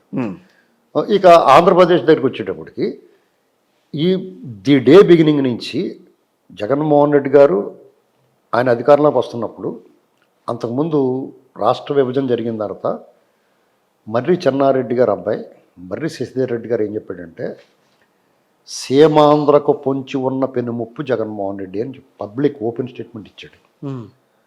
ఏమిలే ఇతను ఏం చేస్తాడులే అనుకున్నారు అందరూ, అనుకున్నారు కదా, పెద్ద పట్టించుకోలేదు. 2014 నుంచి 19 వరకు అతను మెల్లమెల్లగా శక్తులన్నీ పూడ్చుకున్నాడు జాయిగా. అంటే నీ చేత నా చేత వరమడిగిన కుంతి చేత అన్నట్టు చంద్రబాబు నాయుడు గారికి పరాజయానికి సరిపడగా ఇక్కడ ఉన్న ప్రసాదాల గవర్నర్ గారు ఒక ఆయన ఉండేవాడు, నరసింహన్ అని చెప్పేసి ఊర్ధ్వ పుండ్రాలు పెట్టుకుని ఉండేవాడు. ఊర్ధ్వ పుండ్రాలు అంటే తెలుసా? పంగనామాలు. ఆయన ఊర్ధ్వ పుండ్రాలు పెట్టుకుని మనకు పంగనామాలు పెట్టాడు. ఆయన్ని చంద్రబాబు నాయుడు గారికి ఒక అలవాటు ఉంది, పడుకున్న గుర్రాలు లేపు తన్నించుకుంటాడు ఆయన. ఎలాగంటే అతను టర్మ్ అయిపోయి వెళ్ళిపోనివ్వకుండా ఆపారు ఆయన. మళ్ళీ నేను ఉంటానండి అంటే ఉండన్నారు. ఆ ఉన్న పాపానికి మరి అతనికి విశ్వాసం ఉందా? మన అన్నవరం ప్రసాదం తిన్నాడు. తిరుమల తిరుపతి దేవస్థానం బాదం పప్పు, కిస్మిస్, పటిక బెల్లం పలుకులు వేసిన మంచి అమృత తుల్యమైన అమృతప్రాయమైన శ్రీ వెంకటేశ్వర స్వామి ప్రసాదాన్ని ఆరగించేసాడు. ఎవరత్తాలు పెట్టేసాడు. పెద్ద ఓడలో జిలేబీ ప్రసాదాలు ఇవన్నీ తినేసి తిని నెగనెగలాడుతూ నూనె నెయ్యిగా ఆడుతూ ఉండేవాడు. మరి చొక్కా వేసుకునేవాడు కదా ఎప్పుడు. ఏంటండి ఇలా ఉంటా అతను ఆంధ్రప్రదేశ్కి చిచ్చెట్టాడు. అది ఎలా పెట్టాడు అనేటువంటిది అది ఒక రోజంతా మాట్లాడుకుందాం ఇంకోసారి ఇప్పుడు. అర్థమైందండి. ఇలాగా కేసీఆర్ గారు వీళ్ళ మధ్య వైవిధ్యాలు ఇవన్నీ విభేదాలు ఉన్నా మళ్ళా ఎందుకో కలిశారు. ఈయన అమరావతి వెళ్ళి చాలా బాగుందని చెప్పి వచ్చాడు, ఆయన యాగాలకు వచ్చాడు, ఇవన్నీ జరిగినాయి. ఎవరెవరికి? చంద్రబాబు గారికి కేసీఆర్ గారు ఉన్నాయి. బాగానే ఉంది. ఈ రెండు రాష్ట్రాలు కూడా భౌగోళికంగా వెళ్ళిపోయినా అంటే నారాయణ రెడ్డి గారు ఏం చెప్పాడంటే ఒకసారి, ప్రాంతాలు వేరైనా మన అంతరంగం ఒకటే, యాసలు వేరైనా మన భాష ఒకటే, తెలుగు భాష అని చెప్పేసి మనం అలాగే ఉంటుంది. అవును. ఇప్పుడు ఎవడెంత అగ్గిపెట్టేయాలని చూసినా ఈ ప్రజల మధ్య విభేదాలు రాలేదు. కారణం ఏంటంటే మన అభిప్రాయం కూడా శ్రీకాకుళం నుంచి ఆదిలాబాద్ దాకా ఒకేలాగా ఉంటుంది. అవును. వీళ్ళు ట్రై చేశారు, మధ్యలో పని జరగల. తాత్కాలికంగా కొంచెం అనిపించిన పాలు ట్రై చేశారు కేసీఆర్ గారు. లేదా ఆంధ్ర నుంచి కూడా కొంతమంది కాంగ్రెస్ వాళ్ళు, లగడపాటి రాజగోపాల్ ఇలాంటి వాళ్ళు అందరూ అగ్గేటతను చూశారు. తెలుగుదేశం పార్టీ ఏం లేదు దాంట్లో. తెలుగుదేశం పార్టీ ఏం చేస్తారు? 2 కళ్ళు అన్నవాడిని ఏమంటారండి మీరు? నాకు 2 ప్రాంతాలు కావాలి, దాన్ని కూడా ఎగతాళి చేశారు కదా. నాకు 2 కావాలరా బాబు అన్న వాళ్ళు కుదరదన్నారు కదా. అవును, 2 కళ్ళు అన్నప్పుడు 2 కళ్ళకి తగ్గట్టుగా దానికి ఉంటే బాగుండేది. అక్కడేమో మీరేమో లెటర్ ఇచ్చారు, ఓకే విభజించుకోండి అని అన్నారు. మీరు ఏది ఇచ్చినా ఇవ్వకపోయినా పర్వాలేదని అన్నారు. అన్ని మీరు ఒప్పేసుకున్నారు కదా. అప్పుడు టీడీపీ ఒప్పేసుకుంది కదా. ఇప్పుడు నన్ను టీడీపీ తరఫున వాదించేలా చేస్తున్నారు మీరు. ఎవరైతే బలహీనలు ఉన్నారో వాళ్ళ వైపుని మాట్లాడడం మన ధర్మం. వాళ్ళ వాదనలో ఇప్పుడు టీడీపీ 2004లో సమైక్య నినాదంతో ఎన్నికలకు వెళ్ళింది. అవును. ప్రజలు ఓడించారు. ఏమో ప్రజల అభిప్రాయం ఇలా ఉందుకోవాల్సి అని చెప్పేసి తెలంగాణ టీఆర్ఎస్తో పొత్తెట్టు 2009లో ఎన్నికలు వెళ్ళారు, మళ్ళీ ఓడించారు. అప్పుడు ప్రజలు కన్ఫ్యూజ్లో ఉన్నారా? రాజకీయ పార్టీలు కన్ఫ్యూజ్లో ఉన్నారా? ప్రజలు కన్ఫ్యూజన్లో ఉన్నారని అనుకోవాలి. అప్పుడు ఏం చెప్పారు అంటే ప్రజలకే తెలంగాణ కావాలి, సమైక్యము కావాలి, డిఫరెన్సెస్ ఆఫ్ ఒపీనియన్. అప్పుడు ఈ నిరంతరం కార్చిచ్చులాగా ఈ అగ్గి ఎందుకు? విభజనకి అరణ్నాయుడు గారు మొత్తం రాష్ట్రం అంతా తిరిగి ఆంధ్ర వాళ్ళు పెద్ద పట్టించుకోరండి. వాళ్ళు ఎందుకంటే జయాంధ్ర ఉద్యమం చేసిన వాళ్ళు. అవును. ఆంధ్ర ఇడిపోనాయి అనుకున్నారు వాళ్ళు. అప్పుడు నాకు 2 కళ్ళు అన్నాడు ఆయన. తప్పేముంది? ఇప్పుడు అందరూ చేస్తున్నారు కదా. అప్పుడు విమర్శించారు, ప్రతి వాళ్ళు విమర్శించారు. ఇప్పుడు విజయమ్మ గారు కూడా ఏమంటుంది, విజయలక్ష్మి నాకు కొడుకు కూతురు 2 కళ్ళు అంటాను. ఇప్పుడున్న రాజకీయ పార్టీలు అన్ని కూడా జాతీయ పార్టీలు 2 కళ్ళు అంటున్నారు. మీరు ఒకటి గుర్తుపెట్టుకోండి, చంద్రబాబు నాయుడు గారు వాళ్ళు ఒక మాట చెప్పినా, ఒక కార్యక్రమం చేసినా, ఒక సంస్కరణ చేసినా 10 ఏళ్ల తర్వాత అయినా సరే దేశం అనుసరిస్తుంది, అమలు చేస్తుంది. మీరు గుర్తుపెట్టుకోండి. ఆయన రాజకీయ హిస్టరీ అండ్ పరిపాలనలో ఆయన దార్శనికత కానీ ఏదైనా సరే దేశం అనుసరిస్తుంది. ఇది ఇంకా అది వదిలిపెట్టేద్దాం. ఓకే. ఇక ఆంధ్రప్రదేశ్కి వచ్చేటప్పటికి చంద్రబాబు నాయుడు గారు ఓటమే లక్ష్యంగా పనిచేశారు. అసలు వీళ్ళ మధ్య ఎందుకు విభేదాలు వచ్చినాయి? ప్రత్యేక హోదా ఒకటే కాదండి. చంద్రబాబు నాయుడు గారు అంటే మోడీ గారికి ఈర్ష్య, అసూయ, కుళ్ళుబొద్దను, పగ, ప్రతీకారం ఇవన్నీ ఉన్నాయి. ఎందుకంటే ఒకనొకప్పుడు గుజరాత్లో నరమేధం జరిగింది, అది అందరికీ తెలిసిందే. అంటే ఇప్పుడు ఇవాళ మతం అనేటువంటిది మనకి కళ్ళకి రంగుటద్దాలు మూసేయచ్చు, కానీ అక్కడ జరిగింది అన్యాయమే. గోద్రాలర్లు అది జరిగిన తర్వాత డెఫినెట్గా చంద్రబాబు నాయుడు గారు తను ఒప్పుకోలేదు. సెక్యులర్ పార్టీగా ఒప్పుకోకపోతే అప్పుడు కొన్ని వైరుధ్యాలు వచ్చినాయి వాళ్ళ మధ్య. కరెక్టే సార్. ఇప్పుడు వచ్చిన తర్వాత కేంద్రంలో అధికారంలో ఉన్న పార్టీని వ్యతిరేకించడం కేసీఆర్ గారు చేసిన తప్పే కదా. అది కూడా కేంద్రంలో ఉన్న అధికారంలో ఉన్న పార్టీని నీకు ఏది కావాలన్నా అక్కడి నుంచే డబ్బులు రావాలి, నీకు ఏది కావాలన్నా వాళ్ళే ఇవ్వాలి, నీకు ఏది అమలు చేయాలన్నా ఎఫ్ఆర్బిఎం పరిధుల్లో మీరు ఆ పరిధి దాటి తెచ్చుకోవాలన్నా వాళ్ళే ఇవ్వాలి, అన్ని అనుమతులు వాళ్ళే ఇవ్వాలని అనుకున్నప్పుడు వాళ్ళతో వైరం తెచ్చుకుని రాష్ట్రాన్ని ఏం అభివృద్ధి చేస్తాం? అలా కదండి. ఇప్పుడు మన ఏమన్నా ప్రజాస్వామ్య దేశమా? ప్రజాస్వామ్య దేశమే కాదండి. ఇప్పుడు అలాగే మన ఫెడరల్ సిస్టమ్. అవును, రాష్ట్రాలకు కొన్ని హక్కులు ఉంటాయి. రాష్ట్రానికి కొన్ని హక్కులు ఉంటాయి కదా, అది నువ్వు ఇవ్వనంటానికి ఇస్తానంటానికి నువ్వు ఇవ్వడం అలా కదండి. అలా అంటే అన్ని రాష్ట్రాలు అడుగుతాయండి, అన్ని రాష్ట్రాలు ఇవ్వలేదు కదా, వాళ్ళకి కొన్ని పరిమితులు ఉంటాయి కదా. ఇక్కడ దీనికి ఆంధ్రప్రదేశ్ ఒక ప్రత్యేకమైన పరిస్థితి. భారత పార్లమెంట్ లో కొన్ని హామీలు పొందారు. ఆ చట్టం చేయకపోయినా కొన్ని హామీలు ఇచ్చిన. నేను ఇవన్నీ మాట్లాడలా. ఇప్పుడు తెలుగుదేశం పార్టీ కేంద్రంతో ఎందుకు విభేదిస్తుంది? వైఎస్ఆర్ కాంగ్రెస్ పార్టీ కలిసి ఉంటే ఎందుకు మాట్లాడుతోంది? అలా కదండి. తెలుగుదేశం పార్టీ వాళ్ళతో ఎందుకు విభేదిస్తుందంటే బానిసల్లాగా ఉండాలా? మీరు ఉద్దేశం ఏంటి? ఎందుకు బానిసల్లా ఉండడం? ఎందుకు గతం మొన్నటి వరకు బానిసల్లా ఉందా? అలా కదండి. 2019 వరకు బానిసలా ఉన్నారా? లేదు కదా. అప్పుడు లేరు, ఇప్పుడు ఉండరు. అప్పుడు లేరు అని అంటే అట్లా కుదురుతుంది. బీజేపీతో కలిసే కదా ఉన్నది 4 ఏళ్ల పాటు. అదే మీకు వాళ్ళతోటి రాజకీయంగా ఎన్నికల పొత్తు కలిసి ప్రభుత్వం నడిపించినప్పుడు కూడా వాళ్ళు ద్రోహం చేశారు అంటున్నాను. అది కదా సమస్య. ద్రోహం చేశారు అని ఎట్లా చెప్తారు? కలిసి ఉన్న తర్వాత ప్రత్యేక హోదా ఇచ్చారా? ఇవ్వలేదు. రైల్వే జోన్ ఇచ్చారా? ఇస్తానన్నారు. ఇప్పటికి ఇస్తానంటున్నారు. ఎన్నాళ్ళైంది? అవ్వలేదా? ఇస్తానన్నారు వాళ్ళు. అలాగే ఇచ్చారా లేదా? ఇవ్వలేదు కదా. ఇవ్వలేదని సమాధానం చెప్పాలి మీరు. ఇస్తానన్నారు అని చెప్పండి. ఇవ్వలేదు. రాజధాని నిర్మించారా? మీరే కట్టుకుంటారు. అలా అయితే నేను మాట్లాడలేదు. పోలవరం మీరు కట్టుకుంటా, వాళ్ళకి అర్థం ఉన్నప్పుడు మీరు ఎందుకు తీసుకుంటారు? జాతీయ పార్టీ జాతీయ ప్రాజెక్టులు కేంద్రం నిర్వహిస్తున్న వాటి మీద మర్రి మొక్కలు మొలిచేసి ఉంటాయి. ఆంధ్రప్రదేశ్ 70% పూర్తి అయిందంటే చంద్రబాబు నాయుడు గారు ఈ రాష్ట్రం ఇప్పటికీ కూడా పర్యవేక్షణ వాళ్ళదే, డబ్బులు వాళ్ళే, వీళ్ళు జస్ట్ ఎగ్జిక్యూషన్ ఒక ఎంప్లాయీ కింద లెక్క వీళ్ళు. అయినా సరే వీళ్ళు అవినీతి చేసినట్టు అలాగంటారు. బుద్ధి లేదు, వాళ్ళు చేసినట్టు కదా. ఓ సూపర్వైజర్ ఉంటానండి అక్కడ, డబ్బులు ఇచ్చేది కాంట్రాక్టర్ వేరే వాళ్ళు ఉంటారు. నువ్వు సోతా ఉండరా బాబు అన్న పాపానికి నువ్వు తప్పు చేసావని ఎలాగంటారు వాళ్ళు. అందుకే శ్రీనివాసరావు గారిని పిలిచేవాళ్ళు. అసలు విషయం ఏంటో చెప్పిద్దామని చెప్పి. ఎందుకంటే ఇలాగా ఆంధ్రప్రదేశ్ విషయంలో మీరు రోడ్డు మీద చంటి పిల్లవాడిని తేగలు కొనుక్కుని ఒక తేగ ఎలా తీసుకుని తిన్నవాడికి కూడా చెప్తాడు మోడీ మనకు దుర్మార్గం చేసాడని, మనకు అన్యాయం చేశాడు ఆయన. పైగా తిరిగి ఏమన్నారు, మీరు మాతో లేకపోతే మీ పని ఇలాగే ఉంటుందని మీరు కూడా అంటున్నారు కదా. కేంద్రంతో ఎందుకు ఉండాలండి సఖ్యతగానే? ఎందుకు ఉండాలి? పరస్పరం విరుద్ధ భావజాలం ఉన్నప్పుడు ఎందుకు ఉండాలి? నీకు ఆకలేస్తున్నప్పుడు అన్నం పెట్టినోడు కాళ్ళు పిసకాల పోయి రాష్ట్రం విభజిత రాష్ట్రం పసిబిడ్డ నువ్వే చెప్పావు కదా, తల్లిని చెప్పి బిడ్డను తీశారని. ఆ బిడ్డ గొంతు పిసుకుతుంటే నిన్ను ఇప్పుడు అట్లా కాదు. మరి అలాంటప్పుడు టీడీపీ ఎందుకు కాంగ్రెస్ పార్టీ దగ్గర వెళ్దామని ప్రయత్నం చేస్తుంది? అదేంటండి, బీజేపీ తోటి వైరోధ్యం వచ్చినప్పుడు కాంగ్రెస్ పార్టీ తోటి ఉండకపోతే ఇంకెవరితో ఉంటారు? వైరి సిద్ధాంతాలు. టీడీపీ పుట్టిందే కాంగ్రెస్ పార్టీకి వ్యతిరేకంగా. ఇక్కడ అందరు పప్పులో గాలేస్తున్నారు. ఎక్కడ టీడీపీ అన్నా లేకపోతే ఇంకో ప్రాంతీయ పార్టీ అన్నా వాళ్ళ కేంద్రంలో ఉన్న వైఖరికి వాళ్ళ విధానాలకు వ్యతిరేకంగా పోరాడతారు. అంతేనా? డెఫినెట్గా అంతే. కాంగ్రెస్ పార్టీకి తెలుగుదేశం పార్టీ ఎక్కడ వ్యతిరేకం కాదా? డెఫినెట్గా వ్యతిరేకమే. వాళ్ళు అప్పుడు కేంద్రంలో అధికారంలో ఉన్నప్పుడు వ్యతిరేకించారు వాళ్ళని. ఇప్పుడు ఒకటి అర్థమైంది సార్, టీడీపీ తెలుగుదేశం పార్టీ అనేది కేంద్రంలో ఎవరున్నా సరే వ్యతిరేకిస్తాం. కేంద్రంలో ఎవరన్నా అంటే రాష్ట్ర ప్రయోజనాలు దెబ్బతింటే ఎవరన్నా వ్యతిరేకిస్తారు. అలా ఎలా కుదురుతుంది? రాష్ట్ర ప్రయోజనాలు దెబ్బతిన్నప్పుడు కూడా వ్యతిరేకించకపోతే ఎలాగండి? అలాగే ఎలా కుదురుతుందంటారు? వ్యతిరేకించాలి కదా, వ్యతిరేకించి తీరాలి. వ్యతిరేకించడం వేరు, ఏదో రకంగా నొప్పించి వాళ్ళని నొప్పించినా సరే మనం సాధించుకోవాల్సిన ప్రయత్నం చేయాల్సిన పద్ధతి వేరు. ఇప్పుడు రాయబారం ఉంటుంది, సంధి చేసుకోవడానికి ఒడంబడికల కోసం ప్రయత్నం చేస్తారు. అప్పుడు లాస్ట్లో చివరి వరకు తెగ్గొట్టేసుకున్నారనుకోండి, జెండాపై కపిరాజు చిత్తబాజు శ్రేణి అని చెప్పి పూంచి యుద్ధం ప్రకటించరా? సరే సరే అలాగే నీ సమరము చేరే బలముశాలిన అని చెప్పేసి సవాల్ విసర్రా? కరెక్టే. కానీ నేననేది ఏంటంటే ఆంధ్రప్రదేశ్ విషయంలో టీడీపీ అనుసరించే వైఖరి భావితరాలకు ఇబ్బందికరంగా పరిణమించే అవకాశం ఉంటుందేమో అని కనిపిస్తోంది. అంటే జగన్మోహన్ రెడ్డి గారు నేను ఎవరి అనట్లా, నేను ఇప్పుడు ఆయన్ని అంటారు, రేపు దాని గురించి కూడా మాట్లాడతాను. అనపోయినా పర్లేదు నేను అంటాను కదా, మీరు అనపోయినా పర్లేదు నేను అంటాను. నేను చాలు 100 గొంతులతో సమానం నేను. కాబట్టి ఇప్పుడు టీడీపీ అనుసరించే వైఖరి రాష్ట్రానికి ఇబ్బంది అంటే వాళ్ళు కాళ్ళు పిసికినా కానీ ఒప్పుకోలేదు కదా.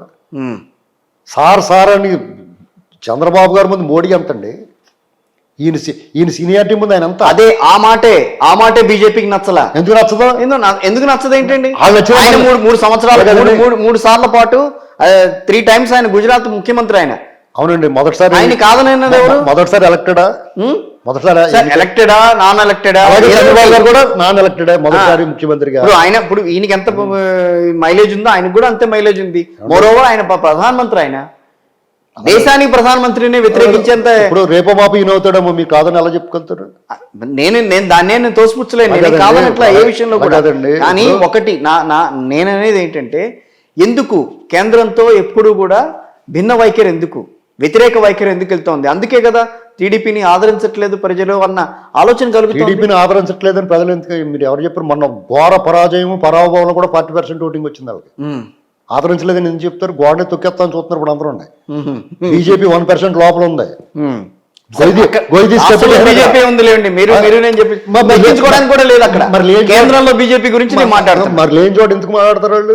ఈ దేశంలో కూడా ఎక్కడెక్కడ ఉంది చెప్పండి. మరి ఏమీ లేనప్పుడు ఎక్కడ ఉందండి? మీరు ఏమీ లేనప్పుడు టీడీపీ అనేది ఎందుకు ఈ రోజున అంటకాగాలని ప్రయత్నిస్తోంది బీజేపీతో? ఒక భూచోడిని పెట్టారు కాబట్టి, అక్కడ భూచోడిని పెట్టి మీరు మాతో లేకపోతే అక్కడికి అప్పచెప్పేస్తా ఉన్నారు కాబట్టి, మీ అమ్మ మీకు అన్నం తినిపిస్తా ఉంటుంది, అన్నం తినకపోతే మీరు భూచోడికి ఇచ్చేస్తానంట, అప్పుడు గబగబాకు తినేస్తారు. ఓకే, ఇది ప్రయోగం అంటున్నాను నేను. మీరు ఇప్పుడు వచ్చే దారిలో రాజకీయ ప్రయోగం అంటే ఏంటంటే, రాజ్యాంగము చట్టము ఏమీ లేకుండా కోర్టు ఆదేశాలు బేఖాతరు చేసి రాష్ట్రాన్ని అల్లకొల్లం చేసి ఒక నియంత చేతిలో పెడితే ఈ రాష్ట్ర ప్రజలు ఎలా రియాక్ట్ అవుతారు అనేటువంటి ట్రైల్ చూసుకున్నారు.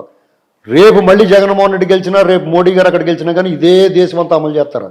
ఈ దేశంలో మళ్ళీ ఈస్ట్ ఇండియా బదులు గుజరాత్ ఇండియా పరిపాలిస్తుంది. ఇక్కడ ఈ దేశాన్ని మొత్తం గుజరాత్కి అప్పచెప్పేస్తాడు ఆయన. ఇప్పటికే అప్పచెప్పేసాడు, ఇంకా అప్పచెప్పేస్తాడు. ఇది కళ్ళు తెరిచి చూసుకోవాలా. బీజేపీ పార్టీకి ఎవరు వ్యతిరేకం కాదండి, మోడీ లాంటి వ్యక్తులకి వ్యతిరేకం. బీజేపీ అనేటువంటి ఖచ్చితంగా ఈ దేశంలో ఉండాలా. ఈ దేశం కోసం, ధర్మం కోసం నిజంగా పనిచేస్తారు వాళ్ళు దేశభక్తి ఉన్నవాళ్ళు. సో ఇప్పుడు టీడీపీ అనేది మోడీ షాను వ్యతిరేకిస్తోంది తప్పించి బీజేపీని కాదు. ఏమన్నా వాళ్ళు వ్యతిరేకిస్తున్నా, నేను వ్యతిరేకిస్తున్నా, టీడీపీ వ్యతిరేకిస్తుందో లేదో నాకు తెలియదు. అవును, అదే వాళ్ళందరూ కూడా ఒకటే అంటున్నారు కదా. అవును, ఇప్పుడు మోడీ గారితో వీళ్ళు ఆయనకి పిలిస్తే వీళ్ళు పొత్తెట్టేసుకుంటా చూస్తున్నారు కదా. ఇప్పుడు అందరు కలిసి వాళ్ళు సిగ్గు లేకుండా, వీళ్ళు 1% లేకుండా వాళ్ళు బెట్టి చేస్తున్నారని మాటలు వింటుంటే నాకు ఏంట్రా ఇది, ఏం కరం పట్టిందిరా ప్రజలకు అనిపిస్తుంది నాకు. లేకపోతే 1% ఓట్లు లేని వాళ్ళతో వీళ్ళకి పొత్తులేటండి. లేకపోతే వాళ్ళు ఏంటి ప్రయోజనం?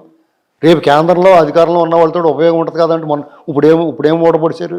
2014 14 నుంచి 19 వరకు వాళ్ళు కలిసే ఉన్నారు కదా, ఏం ఉద్ధరించారు? రేపు ఉద్ధరిస్తారని నమ్మకం ఏంటి? కానీ తన గుప్పిట్లో ఉన్నాయి కదా రాష్ట్రాలన్నీ. ఏమున్నాయండి? రేపు అతను మళ్ళీ మోడీ గెలుస్తాడు అనుకున్నారు రేపు మీరు. బీజేపీ వాళ్ళే కోరుకుంటున్నారు అతను ఓడిపోవాలండి. ఎందుకంటే ఈసారి ఓడిపోతే మళ్ళీ సరైన మనం గెలుస్తాం, ఈ ఇండియా కూటమిలో 3 ముక్కలు అయిపోతే మళ్ళీ బీజేపీ అవుతుంది. మీకు జనతా ప్రయోగం గురించి చెప్పాలి ఈసారి, నాకన్నా చిన్నవాళ్ళు కాబట్టి. జనతా పార్టీ దేశంలో అరాచకానికి, ఎమర్జెన్సీకి ప్రకటిత ఎమర్జెన్సీ చూసుకోండి. తమ్ముగా ధైర్యంగా శ్రీమతి ఇందిరాగాంధీ గారు నేను ఎమర్జెన్సీ పెడుతున్నాను ఈ దేశంలో అని పెట్టింది. ఇప్పుడు మోడీ గారి లాగా అప్రకటిత ఎమర్జెన్సీ కాదు, అది ప్రకటిత ఎమర్జెన్సీ, డిక్లేర్డ్ ఎమర్జెన్సీ. ఎమర్జెన్సీగా తీన్ దళాలు ఇందిర సంజయ్ బన్సీలాలని అనే నినాదం తీసుకుని లోక్నాయక్ జయప్రకాష్ నారాయణ గారు దేశంలోని అన్ని రాజకీయ పక్షాలని ఒక ఏకతాటి మీద తీసుకొని జనతా పార్టీకి ఏర్పాటు చేశాడు. చేసి ఇందిరాగాంధీ గారిని ఆ నిరంతరత్వాన్ని తుదముట్టించాడు. ఆయన కలగూరగం పన్నారు, అలాగైపోయింది. 3 ముక్కలు అయిపోయింది. 80లో మళ్ళీ ఇందిరాగాంధీ గారు వచ్చేసారు. అవును, ఇప్పుడు కూడా ఖచ్చితంగా ఈ ఇండియా కూటమి డెఫినెట్గా పని జరుగుద్ది. ఎలాగైనా మోడీ గారిని ఓడిస్తారు. కానీ వీళ్ళు నితీష్ కుమార్ ఒకలాగా మాట్లాడతాడు, మమతా బెనర్జీ ఎగిరి తినేస్తూ ఉంటుంది కొంతమందిని, వాళ్ళు మళ్ళీ ఇడిపోతారు అందరూ. మరి ఇండియా కూటమిలోకి టీడీపీ వెళ్ళలేదు ఏంటోనండి? వెళ్ళదండి, వెళ్ళాల్సిన అవసరం ఉంది. అదేంటి? వాళ్ళు ఎవరు అధికారంలోకి వస్తారో వాళ్ళు సపోర్ట్ ఇస్తారు, రాష్ట్ర ప్రయోజనాలు ఎవరు చూస్తారో వాళ్ళు సపోర్ట్ ఇస్తారు. ఎన్డీఏలో కాదు కానీ దేవగౌడ కూటమిలో కీలక పాత్ర పోషించారు చంద్రబాబు గారు. అలా చేయబట్టే ఎన్డీఏ కానీ దేవగౌడ కానీ గుజరాత్ కానీ చేయబట్టే రాష్ట్రం ఈ రకంగా ఉండి 24 గంటలు యునైటెడ్ ఫ్రంట్ వెలుగులతో ఉండి రాష్ట్రంలో ఈ రకమైన అభివృద్ధి సాధించారంటే వాళ్ళ చంద్రబాబు నాయుడు గారు తెలుగుదేశం పార్టీ ఎవరికైనా నమ్మకమైన మిత్రులు అన్నాడు. ఎందుకంటే గతం చూసుకోవాలి. మరి ఎక్కడ చెడింది బీజేపీకి టీడీపీ? నేను వ్యక్తిగత ఈగో అండి. చంద్రబాబు నాయుడు గారు పబ్లిక్ గా అందరం ముందు సార్ అన్నాడు. నేను మీరు నా రాష్ట్రం, నేను ఒకవేళ మీరు పోటీ వస్తారనుకుంటున్నారేమో, ఇలాంటివన్నీ లేవండి, నేను అసలు రాను, మీకు ఏం కలితే చేస్తారని చెప్పినా కానీ ఆయన అప్పుడు 2014 నుంచి 19లో అక్కడ సమస్య ఎలా వస్తుందంటే వాళ్ళ మానసిక వికారాన్ని మనం ఏం చెప్తాం. ఆయన వచ్చాడు అమరావతికి ప్రధానమంత్రి కాదు కదా అని చెప్పి తీసుకొచ్చి ఇచ్చాడు. మట్టి ముంత నీళ్ళు ఇచ్చి పోయారు. ఇవన్నీ ప్లాన్లే చూసినా కళ్ళు గుట్టేసినాయి వాళ్ళకి. కడుపు బాగా మండిపోయింది. ఈసారితో దయించిపోయాడు. ఇక ఆ నుంచి అది అవ్వకూడదు, దాన్ని చెడగొట్టి పోటీ చూసుకున్నాడు, ఆయన తీసుకొచ్చి పెట్టారు. ఇంకోటి ఏంటంటే అసలు చంద్రబాబు నాయుడు గారి మీద ఎలాంటి వాళ్ళు వచ్చి మాట్లాడేవారు అసలు. అయినా సరే చాలా ఓపిక భరించారు. ఆయన ఎప్పుడు కూడా మాటకు మాట అంట. కానీ మోడీ గారు పోలవరం ప్రాజెక్ట్ అనేటువంటిది కేంద్రం ప్రాజెక్టు, కేంద్రం నిడుదల విడుదల చేస్తుంది. దాన్ని ఏటీఎంలో వాడుకున్నారు చంద్రబాబు. ఎప్పటికప్పుడు డిపిఆర్లు ఇస్తారు. ఇదిగో ఇది పని అయిందంటేనే వాళ్ళు రిలీజ్ చేస్తారు. దాన్ని ఈయన ఎలా వాడుకోగలుగుతాడు? అంత స్థాయిలో ఉన్న మధ్య చిల్లర వ్యాఖ్యలు చేయొచ్చా? లోకేష్ కా పిత ఇలాంటి మాటలు మాట్లాడితే ముద్దెట్టుకుంటారా? వీళ్ళు మాట్లాడుకుంటానే అదే దెబ్బ కొట్టిందా 19లో? అలా కాదండి. రాష్ట్రానికి నువ్వు ఇంత అన్యాయం చేసి తిరిగి వీళ్ళని విమర్శిస్తుంటే వీళ్ళు నోరు మూసి కూర్చుంటారు. నువ్వు అంటే ఇంకోటి అంటే అనరా అంటారు, ముద్దెట్టుకుంటారా? పౌరుషం ఉన్న తెలుగు జాతి ఇది డెఫినెట్గా అంటారు. అది దురదృష్టవశాత్తు ప్రజలు గమనించాలి. అది ఇప్పుడు బీజేపీ అసలు అంటరాని పార్టీగా ఉన్నప్పుడు, ఈ దేశంలో బీజేపీని ఎవడ పట్టించుకున్నప్పుడు వాళ్ళకి విశ్వాసం ఉంటే, ఈ దేశంలో 2 సీట్లు గెలిచినప్పుడు 1 సీటు ఆంధ్రప్రదేశ్ నుంచి బీజేపీ టీడీపీతో పొత్తు. వాళ్ళు సహజ మిత్రులండి టీడీపీ బీజేపీని. మధ్యలో వీళ్ళు కుక్కమోతు బిందులు కొంతమంది వచ్చి, ఇప్పుడు నీకు అలవిగాన చోట అధికలు మన రాదు, నీకు స్థానం లేని చోట నువ్వు కూర్చోటని అనుకోకూడదు. ఇప్పుడు నీకు మొక్కెత్తే మొక్కుతున్న లట్టంతా అడగకూడదు కదా. నీకు ఎంత ఉందో, నీ స్థాయి, నీ బలం ఎంత ఉందో ఆ బలానికి తగ్గట్టు తీసుకోవాలా. చాలా మంది ఓవర్ యాక్షన్ చేసి బీజేపీ ఇక్కడ వాళ్ళే బలపడాలి. ఎలా బలపడతారండి? దక్షిణాదిలో వాళ్ళ మొక్కలు చూడండి, వాళ్ళ చపాతీ బ్యాచ్ని. ఇప్పుడు దక్షిణాది ఏముంది? ఇప్పుడు కాంగ్రెస్ పార్టీ ఉంది. ఇంకా కాంగ్రెస్ పార్టీ ఎంతో కొంత ఇప్పుడు దక్షిణాది నుంచి ఇచ్చారు కాంగ్రెస్ పార్టీ ప్రెసిడెంట్. తెలంగాణ, కర్ణాటక నుంచి ఖర్గే. మరి ఇప్పుడు ఆయన మోడీ గారు ప్రధానమంత్రి ఉన్నాడు, రాష్ట్రపతిని మనకి ఇవ్వాలా? మైళ్ళకే ఇవ్వండి. ఇక్కడ ఆంధ్రప్రదేశ్ దక్షిణాది నుంచి ఇవ్వాలా? లేదా అంతకుముందు ఆయన ప్రధానమంత్రి అయ్యాడు, వెంకయ్యనాయుడు గారిని రాష్ట్రపతి చేయాలా? ఉపరాష్ట్రపతి లేకపోతే ఇలాంటివన్నీ ఇచ్చేసి ఆయన అడ్డం తొలగించుకున్నాడు. పోనీ అందరిదాకా ఎందుకండి? అద్వానీ గారికి ఎంత అన్యాయం చేశారు. భీష్ముడు లేని భారతం, అద్వానీ లేని బీజేపీ. లోపలికి వెళ్తే బోల్డ్ తెలుస్తాయండి. బీజేపీ లోపలికి వెళ్తే బోల్డ్ ఉంటుంది. అది కాదు కదా ఇప్పుడు. కానీ రాష్ట్రానికి సంబంధించి ఇప్పటి వరకు ఆంధ్రప్రదేశ్కి ఒక క్లారిటీ రావట్లే. క్లారిటీ మీకు ఏం కావాలి చెప్పండి, నేను చెప్తాను. వాళ్ళు చెప్పబోయి నేను చెప్తాను. టీడీపీ వాళ్ళు చెప్పలేరు, ఎందుకంటే వాళ్ళకి ఇంకా భూచోడిని పెట్టారు. ఏదైనా అంటే ఆ గొలుసి వదిలేస్తారేమో భయం వాళ్ళకి. ఇప్పుడు ఒక రకమైన భయం పెట్టాడు. ఇప్పుడు రావడం జగన్మోహన్ రెడ్డి గారు ఏం చేయడు? ఇప్పుడు ఆ భయమేనా టీడీపీ, బీజేపీ, జనసేన, రేపు వీలైతే రేపు కాంగ్రెస్ పార్టీ అందరూ కలిసి ఆయన మీదకి వెళ్దామని ప్రయత్నం జరుగుతుంది? అలా కదండి. ఆంధ్రప్రదేశ్లో ఏ రాజకీయ పార్టీలు కాదు, ప్రజలు కూడా భయం అంతే. జగన్మోహన్ రెడ్డి గారు ఇప్పుడు ఆయన ఎలక్షన్ల వరకు కూడా మీకు ఇంకో మనిషి కనిపించాడు ఎలక్షన్ల తర్వాత, ఎన్నికల తర్వాత. ఆయన అంతకు ముందు వరకు ఎలా కనిపించాడు? ఆయన అవును ఇంత అమాయకుడు, ఎలా బతుకుతాడరా బాబు, ఎన్నో నోట్లో పెడితే కొరుకుతాడా కొరకడా అనుకునేలా ఉండేవాడు అతను ప్రచారానికి వచ్చే పాదయాత్రలప్పుడు. కానీ ఎవరన్నా బాగా దగ్గరగా అబ్జర్వ్ చేసినట్టున్నారు, బాగా దగ్గరగా అబ్జర్వ్ చేస్తారు ఆయన్ని. మరి రోజు కనపడిపోవడం టీవీలో గట్రా చూసుకోలేం కదా. ఓకే. అతను పాదయాత్ర చేసినప్పుడు, జైల్లోకి వెళ్ళినప్పుడు, వచ్చినప్పుడు కూడా అయ్యో పాపం ఎట్రా పాపం ఇలాగా అంత దుబ్బేసినా కానీ మనకంతా మన మనసు అలాంటిది కదా, మన ప్రజలు అలాంటి వాళ్ళు కదా. ఇప్పుడు చాలా మంది ఏంటంటే కానీ బంపర్ మెజార్టీ ఇచ్చి గెలిపించి మరీ కూర్చోబెట్టారుగా ఆయన్ని. అదే మరి ఇప్పుడు మీకు 5 ఏళ్ళు పాలించిన టీడీపీని కాదని ఆ రోజు తీసుకొచ్చారుగా. అంత అనుభవం ఉన్న వ్యక్తిని కాదని. అంత ప్రేమ ఎందుకు వస్తుందంటే జనాలకి? ప్రేమ కాదు, అనుభవం ఉన్న వ్యక్తిని కాదని ఆ రోజు తీసుకొచ్చానండి. ఒకసారి ప్రజలకి ఎవరి మీద ఎప్పుడు ఎంత ప్రేమ కలుగుద్ది అనేటువంటి చెప్పలేమంటానికి ఇదే ఉదాహరణ. ఆయనకి ఆయన ఏం చెప్పి కూడా పాదయాత్ర చేసేవాడు. సపోజ్ ఎవడన్నా వెళ్ళి, బాబు నన్ను అడుగు విరిగిపోయిందయ్యా, కొంచెం ఆరోగ్యం బాగాలేదు, నాకు వైద్యం చేయించుకోవాలంటే, తాత నువ్వు 2 ఏళ్ళు ఆగు, అధికారంలోకి మన వస్తాను. ప్రభుత్వం వస్తుంది, అంతవరకు తూర్పు తిరిగి దండం పెట్టు, నా కోసం 2 కొబ్బరికాయలు కొట్టు అనేవాడు. ఏమో మరి. అవునా కదా, అనేవాడు కదా. ఇదంతా చూశాడు, ఇది ఎట్లాగా అనుకుని ఏమనకుండా పోయేవాడు. ఇలాగా కానీ అదే జనం ఆ రోజున ఓటేస్తేనేగా 151 సీట్లు వచ్చి చేస్తారు. ఆయన చేసిన పచ్చి మోసం ఏంటి తెలుసు మీకు? మోసమా? పచ్చి వంచన. అంటే వంచన, మోసంలో మళ్ళీ పచ్చి మోసం అంటే పచ్చి పచ్చిగా ఉంటుంది అన్నమాట. ఇంకా అలాంటి మోసం ఏంటంటే పాదయాత్ర చేసినంతసేపు ఎవడేమడితే అది చెప్పేసేవాడు. ఓకే. మేనిఫెస్టోలో మాత్రం ఈ బటన్ నొక్కి కార్యక్రమాలు మాత్రం పెట్టాడు. ఇది పచ్చి మోసం. ప్రజలందరూ ఏమనుకుంటారు, సిపిఎస్ రద్దు మేనిఫెస్టోలో లేదు. ఇలాంటి మద్యపాన నిషేధం మేనిఫెస్టోని తీసి పక్కన పడేసింది టీడీపీ. మీరు వైసీపీ గురించి మాట్లాడితే మీ అందరికీ ఉన్న జబ్బు అదేనండి. ఏంటంటే చాలా అట్లా కాదు, అలా కాదు. మనం ఇంకొకసారి ఇప్పుడు ఒక నాణ్యానికి 2 వైపులా చూడాలి కదా. అసలు ఇప్పుడు ఒక నాణ్యం చూస్తున్నాడు, ఆ నాణ్యం గురించే మాట్లాడదాం. అంతేనా? ఆ నాణ్యంలో 2 వైపు ఉండదా? ఇప్పుడు ఆ 2 వైపు కూడా మాట్లాడుతాం. ఇప్పుడు ఒక నాణ్యం బాగా గెలిపించారు, ఓకే, దానికి 2 వైపు ఏంటంటే ఈ గెలవడానికి కారణం ఏంటని చూస్తున్నాం. గెలవడానికి కారణం చూస్తారు, అసలు గెలవలేకపోవడానికి కారణం ఏంటని చూస్తారు. మనం హెడ్ టైస్ వేసేది ఎందుకు? ఎవరు హెడ్ వేసిన వాళ్ళు ఆడతారు, టైల్ వచ్చిన వాళ్ళు వాళ్ళు పక్కన వెళ్ళి కూర్చుంటారు. టీడీపీ గురించి కూడా మాట్లాడదాం. కావాలంటే ఇప్పుడు జగన్మోహన్ రెడ్డి గురించి మాట్లాడుతున్నాం. అతను పోస్ట్ మార్టం ఆపరేషన్ చేస్తున్నాం. కుట్లు లేకుండా వదిలేయమంటారు. ఆయనకి ఆపరేషన్ చేసినారు, కుట్లు వేయాలి కదా, మనం మాట్లాడదాం దాని గురించి. ఇలాగైనా ఓ మేనిఫెస్టో చెప్పాడు. వాళ్ళు నేను 90% హామీలు నెరవేర్చాను అన్నాడు. మద్యపాన నిషేధం చేసాడా? చేయలే. సిపిఎస్ రద్దు చేసాడా? దానికి ప్రత్యామ్నాయం జీపీఆర్. అసలు మీ ప్రత్యామ్నాయం కాదండి, నువ్వు సిపిఎస్ రద్దు చేస్తానో చేసేవా లేదా? చేయలే. ప్రత్యేక హోదా మెడల మంచి తెస్తా అన్నాడు, తెచ్చేవా? రైల్వే జోను విభజన హామీలు నెరవేరుస్తానన్నాడు, చేసాడా? మరి ఇవన్నీ ఎందుకు చేయకుండా యూనివర్సిటీలో మీటింగ్లు పెట్టి పేడ్ ఆర్టిస్టులను పెట్టి రకరకాల డ్రామాల్లో డ్యాన్సులు వేసేవారు. ఇవన్నీ చేయనాడు, మరి పచ్చి మోసం కదా అది. కాంట్రాక్ట్ ఉద్యోగులందరినీ పెర్మనెంట్ చేస్తున్నాడు. ప్రతి జనవరి 1కి క్యాలెండర్, జాబ్ క్యాలెండర్ ఇస్తున్నాడు. ఒక క్యాలెండర్ అని వేసాడు, మామూలు క్యాలెండర్ కూడా వేయించలేదు అతను. జాబ్ క్యాలెండర్, జాబ్ క్యాలెండర్ కాదు, మామూలు క్యాలెండర్ కూడా వేసి ఇవ్వలేదు ఎవరికైనా. సరే, ఒకసారి శ్రీనివాసరావు గారు విమర్శించడానికి అయితే చాలా దొరుకుతాయి. మీరు నన్ను అలా అడిగితేనే, మీరు ఇలాగ అడిగితే నేను జగన్మోహన్ రెడ్డికి ఇంకే కోఆపరేషన్ చేస్తాను. అడగండి మీరు. అదేంటి? నేను అలా అడగట్లా, నేను టీడీపీ గురించి అడుగుతున్నా.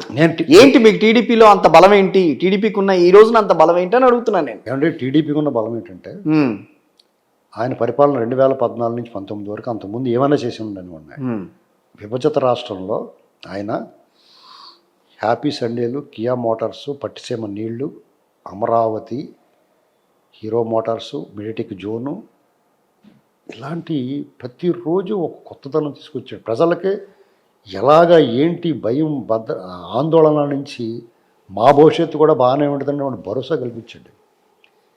మీకు ఆయన రేట్లు పెంచాడండి ఏమన్నా? అదనపు పన్నులు వేసాడా? Current bill పెంచాడా? ఆయన 33,000 ఎకరాలు సమీకరించడం అంటే దాన్ని నాటే జోక్ అండి ఇది. ప్రతి ఊళ్ళో అతను ఇష్టమైనట్టు మాట్లాడుతున్నారు. కానీ ఒక 4-3 ఎస్సీ నియోజకవర్గాల మధ్య సేకరించి, అక్కడ ఎస్సీ నియోజకవర్గాలు అంటే దళితులు ఎక్కువ ఉంటారనే కదా. వినండి పూర్తిగా వినండి మీరు. దళితుల మధ్య రాజధాని అంటే దళితులు బాగుపడడం ఇష్టం లేదా? వాళ్ళ భూములకు రూపాయి రేటు రావడం ఇష్టం లేదా ఎవరికైనా? అది ఎవరు అనలేదుగా, మీరు అన్నారు కదా. కమరాజధాని ఒక అతను అంటాడు, భ్రమరావతి అన్నాడు ఒక మూర్ఖుడు, ఒక పశువు, యాంటీ సోషల్ ఎలిమెంట్ అంటాను అతను. నేను అమరావతిని భ్రమరావతి అన్నవాడు యాంటీ సంఘ వ్యతిరేక శక్తి. ఎంత అపవాదేశారు. 33,000 ఎకరాలు తీసుకున్నారు, అది మీ క్రెడిట్ అని చెప్పి చంద్రబాబు నాయుడు గారిని ఎవరు కాదని అనలా, ఆయన క్రెడిటే, నేను కాదన్నా. బట్ కానీ దాంట్లో కావాల్సిన వాళ్ళందరికీ కూడా దాంట్లో అవకాశం కల్పించేసారు. చెప్పండి, కావాల్సిన వాళ్ళు ఎవరికి? ఎంతమంది లేరు దాంట్లో? మీరు చెప్పాలి, 2 పేర్లు టకటకమని 2 పేర్లు చెప్పండి. నేను చాలా మంది ఉన్నారు. మురళీమోహన్ గారు లేదా? లేకపోతే ఇంకొకటి లేదా? మురళీమోహన్ గారు డైరెక్ట్ గా లేదని చెప్పాడు. లేదని చెప్తాను. ఆ రోజున అడిగిన నేను వేరే దాంట్లో ఉన్నప్పుడు మేమే వాళ్ళని అడిగాం. ఆ రోజు రిజిస్ట్రేషన్ కోసం వచ్చారు వాళ్ళు, మాది కాదని అన్నారు. మరి ఎందుకు వచ్చారు? మాకు పని మీద వచ్చామన్నాను. ఇలాంటివి ఉంటాయి సార్ రాజకీయాల్లో. మీరే చెప్పినా నేను చెప్పినా, ఎవరన్నా కొన్న వాళ్ళు కొనుక్కున్నారు, ఇప్పటి వరకు కొనుక్కున్న వాళ్ళు బాగుపడ్డారు. కిషోర్ గారు ఒక మాట వినండి, వాళ్ళు ఉత్తరే తీసుకున్నారు, డబ్బులు ఇచ్చి కొనుక్కున్నారా? డబ్బులు ఇచ్చే కొనుక్కుంటారు. డబ్బులు ఇచ్చి కొనుక్కోండి, కొనుక్కోవాలి అందరికి. ఇప్పుడు 33,000 ఎకరాలు మనం తీసుకుంది ఎందుకు? ఇప్పుడు 33,000 ఎకరాలు ఎందుకు తీసుకున్నాం? అమ్ముకున్నా రాజధాని కట్టుకోవడానికి తీసుకున్నాము, వాళ్ళకి వీళ్ళకి కట్టబెట్టడానికి కాదు కదా. మీకు అర్థం అవ్వట్లేదు. రాజధాని 33,000 ఎకరాలు రైతులకి ఏమి ఇస్తారు? ఆ రైతు అమ్ముకుంటాడు. చంద్రబాబు ఏమైనా అమ్మాడా వాళ్ళకి? మీరు ఎకరం ఇచ్చారండి, మీకు అందులో పోవంతు మీ సైట్ వచ్చింది, మీ సైట్ మీరు అమ్ముకోకూడదా? తర్వాత అమ్ముకోవాలి. అసలు తర్వాత ఎప్పుడు అవసరం అవుతా అప్పుడు అమ్ముకుంటాడు. అన్నాక మీరు డబ్బులు ఇస్తాడు అవసరానికి. ఏంటి అలా గిత్తండ వాదన చేస్తారు ఎవరన్నా? ఆ రకమైన వాదన చేసి ఇప్పుడు మీ ఆస్తి ఉంటుంది, మీరు అమ్ముకోకపోతే మీరు ఎప్పుడు అమ్ముకోవాలి? మీరెవరో చెప్పడానికి. ఇది బాగా అలవాటు అయిపోయింది. నీ దగ్గర డబ్బులు ఉన్నాయి, ఎప్పుడన్నా కొనుక్కుంటావు. అలవాటు కాదు. అలా కాదండి. ఇప్పుడు మీకు అక్కడ జరిగిన వ్యాపారం, మీకు అక్కడ అమ్మకాల కొనుగోళ్లు రాజధాని ప్రకటన తర్వాతే జరిగినాయి. అక్కడ రాజధాని ప్రకటన జరిగిన తర్వాత వాళ్ళు ఇష్టం అమ్ముకుంటారు. ఇన్సైడర్ ట్రేడింగ్ అని చెప్పేసి పనికి మళ్ళీ ఇప్పుడు వైజాగ్లో చేశారు వీళ్ళు రాజధాని. ఏమంటే ఒక్క రోజు 2 రోజులు ఉన్నాడా జగన్మోహన్ రెడ్డి? 5 ఏళ్ళ నుంచి అక్కడ రాజధాని అని చెప్పాడు. దమ్మున్నవాడు పెద్ద పులి అంటారు. ఎందుకు లేకపోయాడు అక్కడ? కనీసం సీఎం ఎక్కడుంటే ఎక్కడ సీఎంఓ ఎందుకు వెళ్ళకపోయాడు? మోసం కదా అది. అక్కడ రాజధాని వస్తుందని చెప్పేసి అక్కడ భూములు అమ్ము దొబ్బి అక్కడ సేకరించిన రాజశేఖర్ ఉన్నప్పటి నుంచి దొబ్బేసిన భూములు అమ్ము దొబ్బారు వాళ్ళు అక్కడ. అది ఇన్సైడర్ ట్రేడింగ్ అంటే. ఇది తెలుసుకున్నారు జనం. పోయి రావమ్మా అని పాటలు పాడుతున్నారు ఇప్పుడు ఆరతిచ్చి. ఏంటండి? అవునులేండి, మొదట్లో కూడా అప్పుడు కూడా పాడారు. సోమవారం పోలవరం అన్నారు కదా అప్పుడు. ఏమంటే సోమవారం పోలవరం అన్నాడు. పోలవరంలో ఏం జరుగుతుంది? మీలాంటి వాళ్ళు అందరూ దాన్ని చూసొచ్చాం. అలాగే మీలాంటి వాళ్ళు అందరూ దాని మీద బురద జల్లేసాడు. ఏం జరగదు.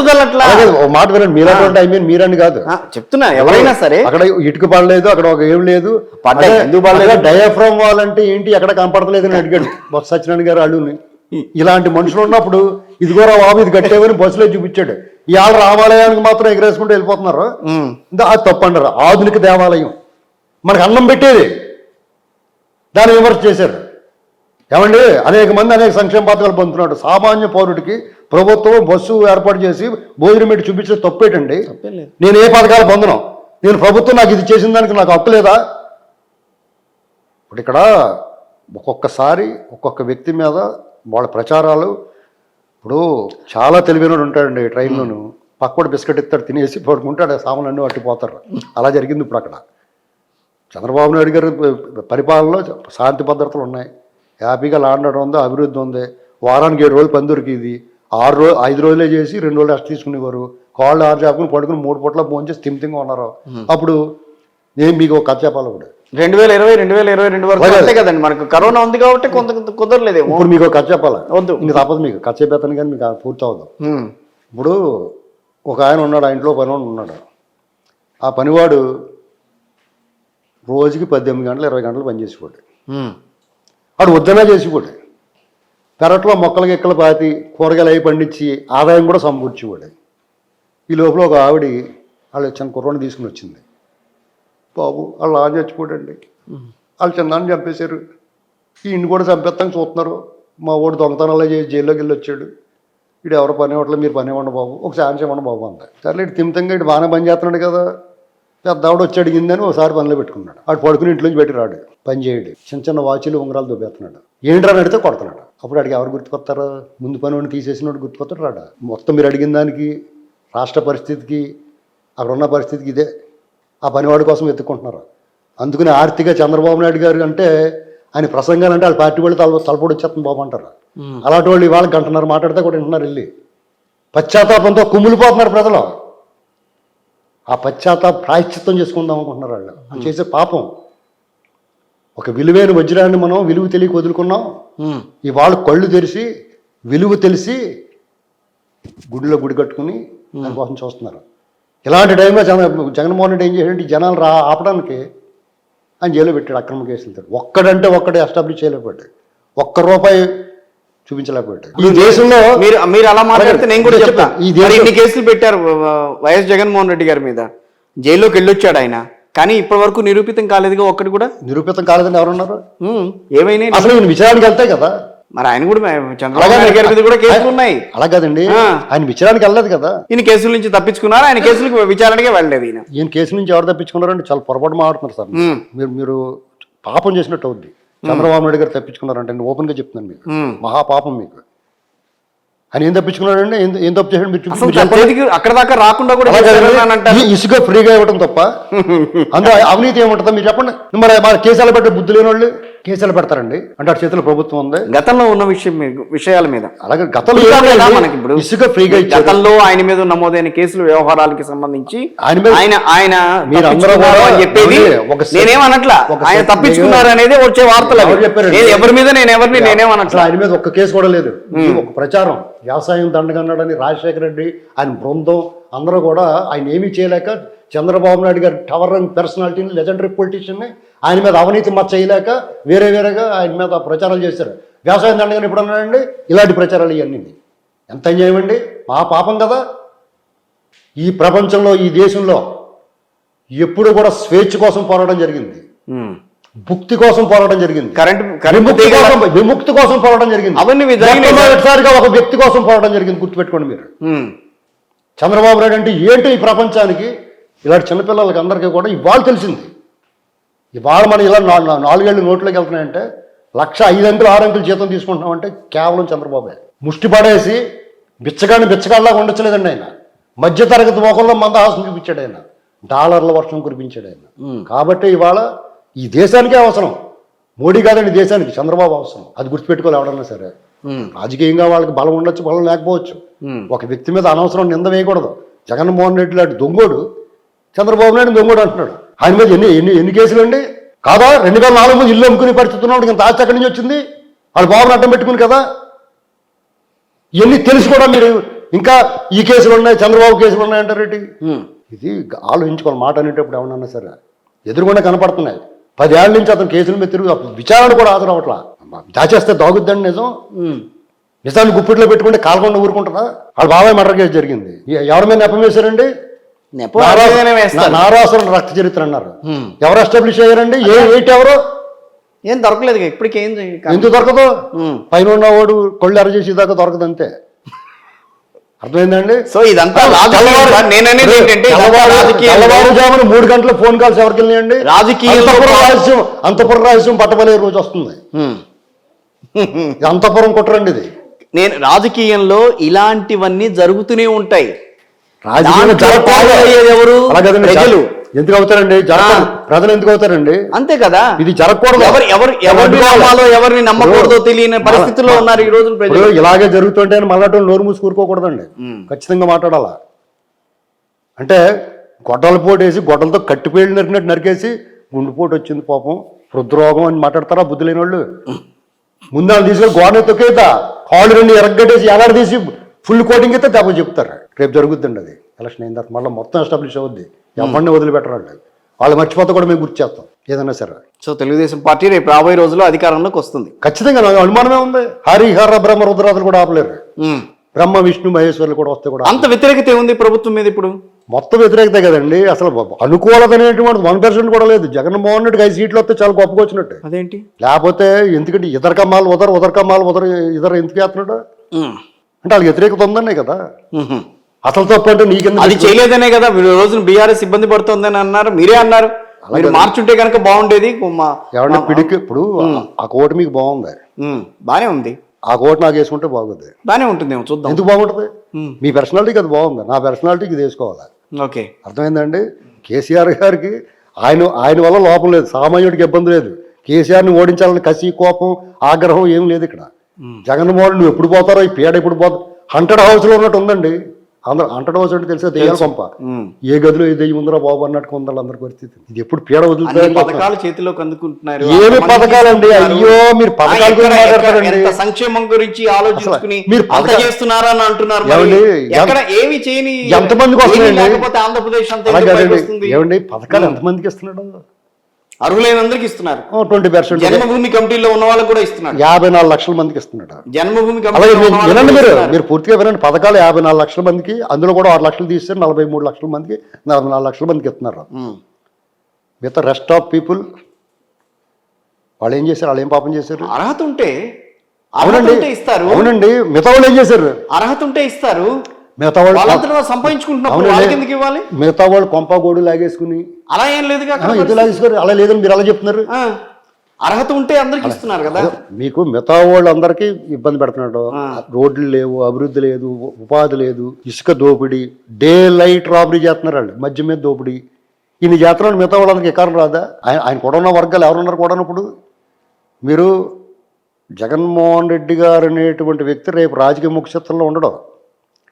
ఆచూకీ ఆనవాలు ఉండదు 2024 తర్వాత. ఆచూకీ ఆనవాలు అయింది ఉందంటే రాష్ట్రానికి ఆచూకీ ఉండదు. అది తెలుసుకున్నారు ప్రజలు ఇప్పుడు. అబ్బో, అర్థమైందండి. ప్రజలకు తెలియనంత వరకే. ప్రజలకు తెలిసినారు శ్రీలంకలో చూసారు కోటింగ్ ఎలాగుందో. అట్టాగే చెప్తారు టీడీపీ వాళ్ళందరూ అట్టాగే మాట్లాడేవాళ్ళు. టీడీపీ వాళ్ళు కాదండి, నేను టీడీపీ వాళ్ళు కాదు. ఎందుకు అలా మాట్లాడతారు అర్థం కాదు. అది వెళ్ళిపోతే శ్రీలంక ఇది నేను చెప్పేదండి. నేను చెప్పి శ్రీలంకలో కోటింగ్ ఇచ్చారు కదా. అవును, శ్రీలంకలో కోటింగ్ ఎగిరెగిరి తన్నారు కదా. అది చెప్తున్నాను నేను. శ్రీలంకలాగా ఆర్థిక పరిస్థితి అవుతుందని చెప్పట్లేదు నేను. ఎందుకంటే చంద్రబాబు నాయుడు వాళ్ళకి పర్లేదు. తీపిరి ఇసుము నుంచి తైలంబు తీస్తాడు అతను. మరి 14 నుంచి 19 వరకు డెఫినెట్ గా తీసాడు. 33,000 ఎకరాలు, లక్షల కోట్లు చెప్పుకోవడానికి చాలదా? అదొక్కటే కనిపిస్తుంది. అవునండి, అది చాలదా? అభివృద్ధి ఏమైంది? కియా మోటార్స్ వల్ల ఎంత ఆదాయం వస్తుంది రాష్ట్రం? ఇప్పుడు నడుస్తుంది కియా మోటార్స్ ఏంటి? అవునండి, ఆయన కదా స్థాపించాడు. ఇలాంటి కంపెనీలు కూడా వచ్చినాయి. అవునండి, ఆయన స్థాపించాడు కదా వైజాగ్ లోకి. ఆయనే తీసుకొచ్చాడు కదా. ఏ బీజం పడ్డా అది ఆయనే తెచ్చారు. డెఫినెట్ గా. ఇప్పుడు మీకు మనసు ఉంటే మార్గం ఉంటుందండి. చంద్రబాబు నాయుడు ఉంటే కూడా వస్తారు. ఇప్పుడు ఈయన ఉన్నాడు అనుకో. నేను ఆచూకీ ఆనమాలు జగన్మోహన్ రెడ్డి ఎందుకు ఉండకూడదంటే, ఈయన 10-20 సీట్లు వచ్చినా కానీ మళ్ళీ వస్తాడేమో బాబు. ఇప్పుడు ఒక ఇంట్లో దయ్యం పట్టింది ఒకళ్ళకి. ఆ దయ్యాన్ని తీసి సీసాలో వాడేసి ఒక గదిలో మూలెట్టారనుకో. అంటే మీరు పూర్తి చెప్పండి. ఓకే, మూల పెట్టారనుకో, ఎప్పటికప్పుడు సీసా బదులు అయిపోయి మళ్ళీ దయ్యం బయటకు వచ్చేస్తుంది. దాన్ని తీసుకెళ్ళి సముద్రంలో వాడేసారనుకో, అమ్మాయి అని ఉండొచ్చు ఆ ఇంట్లో. అప్పుడు ఆ ఇంట్లోకి ఎవరైనా వస్తారు ఉండటానికి. లేదనుకోండి, లేదంటే దక్షిణ గదిలో ఇంకా దయ్యమే ఉందా, ఆ తలుపు మాత్రం తీయకండి మీరు అన్నారనుకో, మీరు ఏది గది తీయొద్దు అన్నారో ఆ గది తీస్తాడు ఎవడన్నా వెళ్ళి. మరి ఆ దయ్యం బయటకు వచ్చేస్తే అంచేత ఆచూకీ ఆనవాళ్ళు ఉండకూడదు. నేను చెప్పదలిచింది ఏంటంటే ప్రజలకి ప్రత్యామ్నాయం అనేది ఉండకూడదు, అసలు ఉండకూడదు. ప్రత్యామ్నాయం ఇప్పుడు ఓన్లీ టీడీపీ మాత్రమే బతికి బట్ట కట్టాలని అంటే ఎట్లా రాజకీయ మీరు ఇన్ని చెప్పారు. ఒక మాట వినండి, 10 ఏళ్ల పాటు ప్రత్యామ్నాయం లేకుండా ఉండాలి. 10 ఏళ్ల పాటు. ఎందుకంటే ఆ రాష్ట్రం పెరిగిన తర్వాత, కాయలు కాసిన తర్వాత కోసు తింటానికి ఎవడన్నా రావచ్చు, మళ్ళీ పర్లేదు. రాజశేఖర రెడ్డి రాలేదా 10 ఏళ్ళ తర్వాత? శోభరంగా బాబు సొమ్ములోకి పంచిపెట్టి. 19లో కాదని చెప్పి తెలుగుదేశం కాదని వైఎస్ఆర్సీపీ. అదేనండి, పొరపాటు చేస్తే ఎప్పుడన్నా దానికి పశ్చాత్తాపడుతుంది అనుకునే కదా పశ్చాత్తాపడుతున్నారు. శిక్ష తప్పు చేస్తే మరి అనుభవించాలి కదా, అనుభవిస్తున్నారు కదా. ఇంకొకటి అండి, టీడీపీ తనంతా తాను ఇంత కాన్ఫిడెన్స్ గా ఉన్నప్పుడు జనసేనని కలుపుకోవాలి లేకపోతే ఇంకోళ్ళని కలుపుకోవాలని ఆలోచన ఎందుకు చేస్తుంది? ఇప్పుడు వాళ్ళు కలిసి వచ్చిన వాళ్ళందరూ కలుపుకోవడానికి మనం వద్దంటాక మనం ఎవరమండి? ఎన్టీ రామారావు గారు గెలవడాన్ని సంజయ్ విచార మంచిని కలుపుకున్నాడా? అది వేరు, అప్పుడు పరిస్థితులు అది వేరు, ఇది మొక్క. అది వేరు, ఇది మొక్క అంటారా మీరు? అలా కాదండి, అప్పుడు పరిస్థితులు వేరు, ఇప్పుడు పరిస్థితులైనా. అప్పుడు అన్ని పార్టీలు లేవు, ఇప్పుడు పార్టీలు ఎక్కువ ఉన్నాయి ఇక్కడ. అలా కాదండి, టీడీపీ ఎప్పుడైనా సరే ఆఖరి కాళ్ళకు జీవితకాలం వ్యతిరేకించిన కాంగ్రెస్ తో కూడా పొత్తుకెళ్ళారు. వాళ్ళు పొత్తులు పట్టడానికి వాళ్ళు అదే కదా అందరూ వ్యతిరేకించేది. మీరు కాంగ్రెస్ పార్టీని ఎందుకు కలుపుకుంటున్నారనే కదా. ఎవరు వ్యతిరేకించారు? మన కాంగ్రెస్ పార్టీకి టీడీపీ పోటీ చేయకుండా సపోర్ట్ ఇస్తే ఎంపీకారు ఏముంది? ఇప్పుడు ఏమి ఇవ్వలేదు మీకు, ఇవ్వాల్సిన పనే ఉందండి. మాకు తెలుగుదేశం పార్టీకి ఏమి ఇవ్వలేదు కదా. ఇప్పుడు టీడీపీ ఒక త్యాగం చేసిందండి. మేము పోటీ చేయం, కావాలంటే మా కేటరంతా మీరు తీసుకోండి అన్నారు. వాళ్ళు అనుకున్న రిటర్న్ గిఫ్ట్ ఇచ్చేసింది కదా. షర్మిల గారిని మీరే తీసుకొచ్చారని అంటున్నట్టు అయితే తప్పే ఉంది. నిజమేనా అదే విషయంలో? అది ఏం జరిగిందో ఏటో మనకు తెలియకపోవచ్చు. అనుకున్నప్పుడు మనం కాదంటాం ఎందుకు? నిజమేనా అసలు ఆ విషయంలో మీకున్న షర్మిల గారు చంద్రబాబు గారు తీసుకొస్తే ఈ రకమేం కాదు. వాళ్ళిద్దరికి వదినా మరదలు ఇద్దరు గొడవ. మీరు అటు తిప్పుతున్నారు దాన్ని, అడిగింది ఇటు. అవునండి, ఇప్పుడు చంద్రబాబు గారు తీసుకొచ్చారంటే చంద్రబాబు గారు మాట ఎందుకు ఎట్టదండి? ఆవిడకి చంద్రబాబు గారు కాంగ్రెస్ పార్టీకి సంబంధించిన ఆవిడ ఇప్పుడు కదా కాంగ్రెస్ లోకి వచ్చింది. అవును, ఆవిడ ఇంకా ఏబిఎన్ రాధాకృష్ణ గారిని అడగని చెప్తారు. ఆయనతో షేర్ చేసుకుంటూ ఉండొచ్చు ఆవిడ. మనకు తెలియదు ఆవిడ విషయాల్లో. ఇప్పుడు తెలుగుదేశం పార్టీ డైరెక్ట్గా పొత్తెట్టుకుంటుంది. ఎప్పుడు పెట్టుకున్నా, కొరత పెట్టుకున్నా బహిరంగంగా పొత్తు పెట్టుకుంటారు. చీకటి వ్యవహారాలు వైసీపీ బీజేపీ లాగా చేయరు. అది మాత్రం అంతవరకు వాళ్ళు కరెక్ట్. ఇప్పుడు జనసేనతో పొత్తేటప్పుడు జగన్మోహన్ రెడ్డి గారు పూలు అంటున్నాడు, సింహం సింగిల్గా వద్దు అంటున్నారు. డెఫినెట్గా సింహం సింగిల్గానే వస్తుంది. అలాగే సింగిల్గా వచ్చి ప్రతి కూడా సింహం కాదు. చీకటి వ్యవహారాలు వీళ్ళ దగ్గర ఎక్కడ ఉంటాయి? అన్నీ అదే కదా. ఇప్పుడు బీజేపీతో రంకు కదా వాళ్ళు చేసేది. చీకట్లో పచ్చిగా మాట్లాడుతాను. వాళ్ళు చిదంబరాన్ని కలిసింది ఎవరండి? ఎవరు? చీకట్లో చిదంబరాన్ని కలిసింది ఎవరు? అయాల కరెంట్ పోయింది వాళ్ళు కలిసినప్పుడు. మరి ఏంటండి, ఇప్పుడు చీకట్లో చిదంబరం కలిసినప్పుడు వ్యవసాయం తండగలాంటి మాట అది. ఇప్పుడు కొంతమంది ముదర మేధావులు ఈనాడులో పనిచేసి వచ్చిన సీనియర్ జర్నలిస్టులు కొంతమంది ఉంటారు. ఎక్కడైతే పనిచేసి వచ్చారో అలా ఈనాడు రామోజీరావు మీద రోజుకోసారి విషయం కక్కకుండా ఉండలేరు. ఇది సహజంగా జరుగుతుంది. ఇది అలాగే చంద్రబాబు నాయుడు గారి మీదకి ఒక సెట్ వాళ్ళందరూ రిటర్న్ అయిపోయి వెళ్ళిపోయారు. మళ్ళీ ఇంకో బ్యాచ్ వచ్చాం. వాళ్ళ ఆటలు ఆగమండి, ఇంక సాగమండి. ఇంకా ఎక్కడికక్కడ ఎదిరించి వాళ్ళాక సమాధానం చెప్పేవాళ్ళాక రెచ్చిపోయాడు ప్రతి వాడిని. ప్రతి దానికి సమాధానం ఉంది మా దగ్గర. ప్రతి దానికి చెప్తాం. ఎవరైనా సరే ఛాలెంజ్ రమ్మనండి, ప్రతి దానికి సమాధానం చెప్తాం మేము. ఖచ్చితంగా టీడీపీ వాళ్ళు మాట్లాడలేకపోతే వాళ్ళ తరపున మేము ఒకళ్ళతో పుచ్చుకుంటాం. నేను అందుకనే అన్నా నేను. ఎందుకంటే ఇప్పుడు చంద్రబాబు నాయుడు గారు చీకట్లో కలిశాడు, ఆ దృశ్యాలు తీయమనండి. జగన్మోహన్ రెడ్డి చీకట్లో కలిసి కాళ్ళ దండం పెట్టి మేము ఇస్తాం. అర్థమైందండి? కాబట్టి చంద్రబాబు నాయుడు గారిని వేలెత్తి చూపారు. అతను పరిపాలనా విధానాలు ఏమైనా లోపాలు ఉండొచ్చు, విశాలంగా ఆలోచిస్తాడు ఆయన. రాష్ట్ర అభివృద్ధి గురించి కోరుకుంటాడు ఆయన. ఆయనకి ఏం కావాలండి? ఇంకా తపరెందుకు ఆయనకి? 53 రోజుల పాటు ఎక్కడైనా లొంగాడండి ఆయన. లొంగుంటే ఆయనకి 53 రోజుల పాటు లోపల ఉంటాడు ఆయన. వీడైతే దెబ్బకి 20 రోజులు పట్టేసుకుంటే వీళ్ళకి ఎందుకు? ఒక్కసారి వాయిదా రా అంటే చాలు ట్యాంకులు పారేసుకుంటారు. మరి అలా అంటే 90 రోజులు ఉంచాల్సిన ఆయన్ని తీసుకెళ్లి 115 రోజులు 150 రోజులు దాకా ఉంచారు. అప్పుడు ఎక్కడ? అప్పుడు 2011లో. ఎవరిని? జగన్మోహన్ రెడ్డి గారిని. 16 నెలలు, 16 నెలల పాటు. మరి 3 నెలలే ఉండాలి, 16 నెలలు ఉన్నాడు ఆయన. 16 నెలలు ఎవరి కోసం ఉంటాడండి? ఎవరి కోసం? మరి చిన్న పెద్ద ఇప్పుడు 53 రోజులకి మేమే భయపడలేదని అంటే అట్లా కూడా ఉంటుంది మరి అక్కడ కూడా. అయ్యో, మీరు జగన్మోహన్ రెడ్డిని చంద్రబాబు నాయుడిని పోల్చారంటే చాలా దారుణం అండి. మీరు మహా పాపం చేస్తున్నారు మీరు. అయ్యో రాజకీయం మాట్లాడుకుని మీ గుండెల మీద చేసి మాట్లాడండి. చంద్రబాబు నాయుడు గారు ఒక్క రూపాయి ఎస్టాబ్లిష్మెంట్ అయిందా? జగన్మోహన్ 43,000 కోట్లు సీజ్ చేసారు.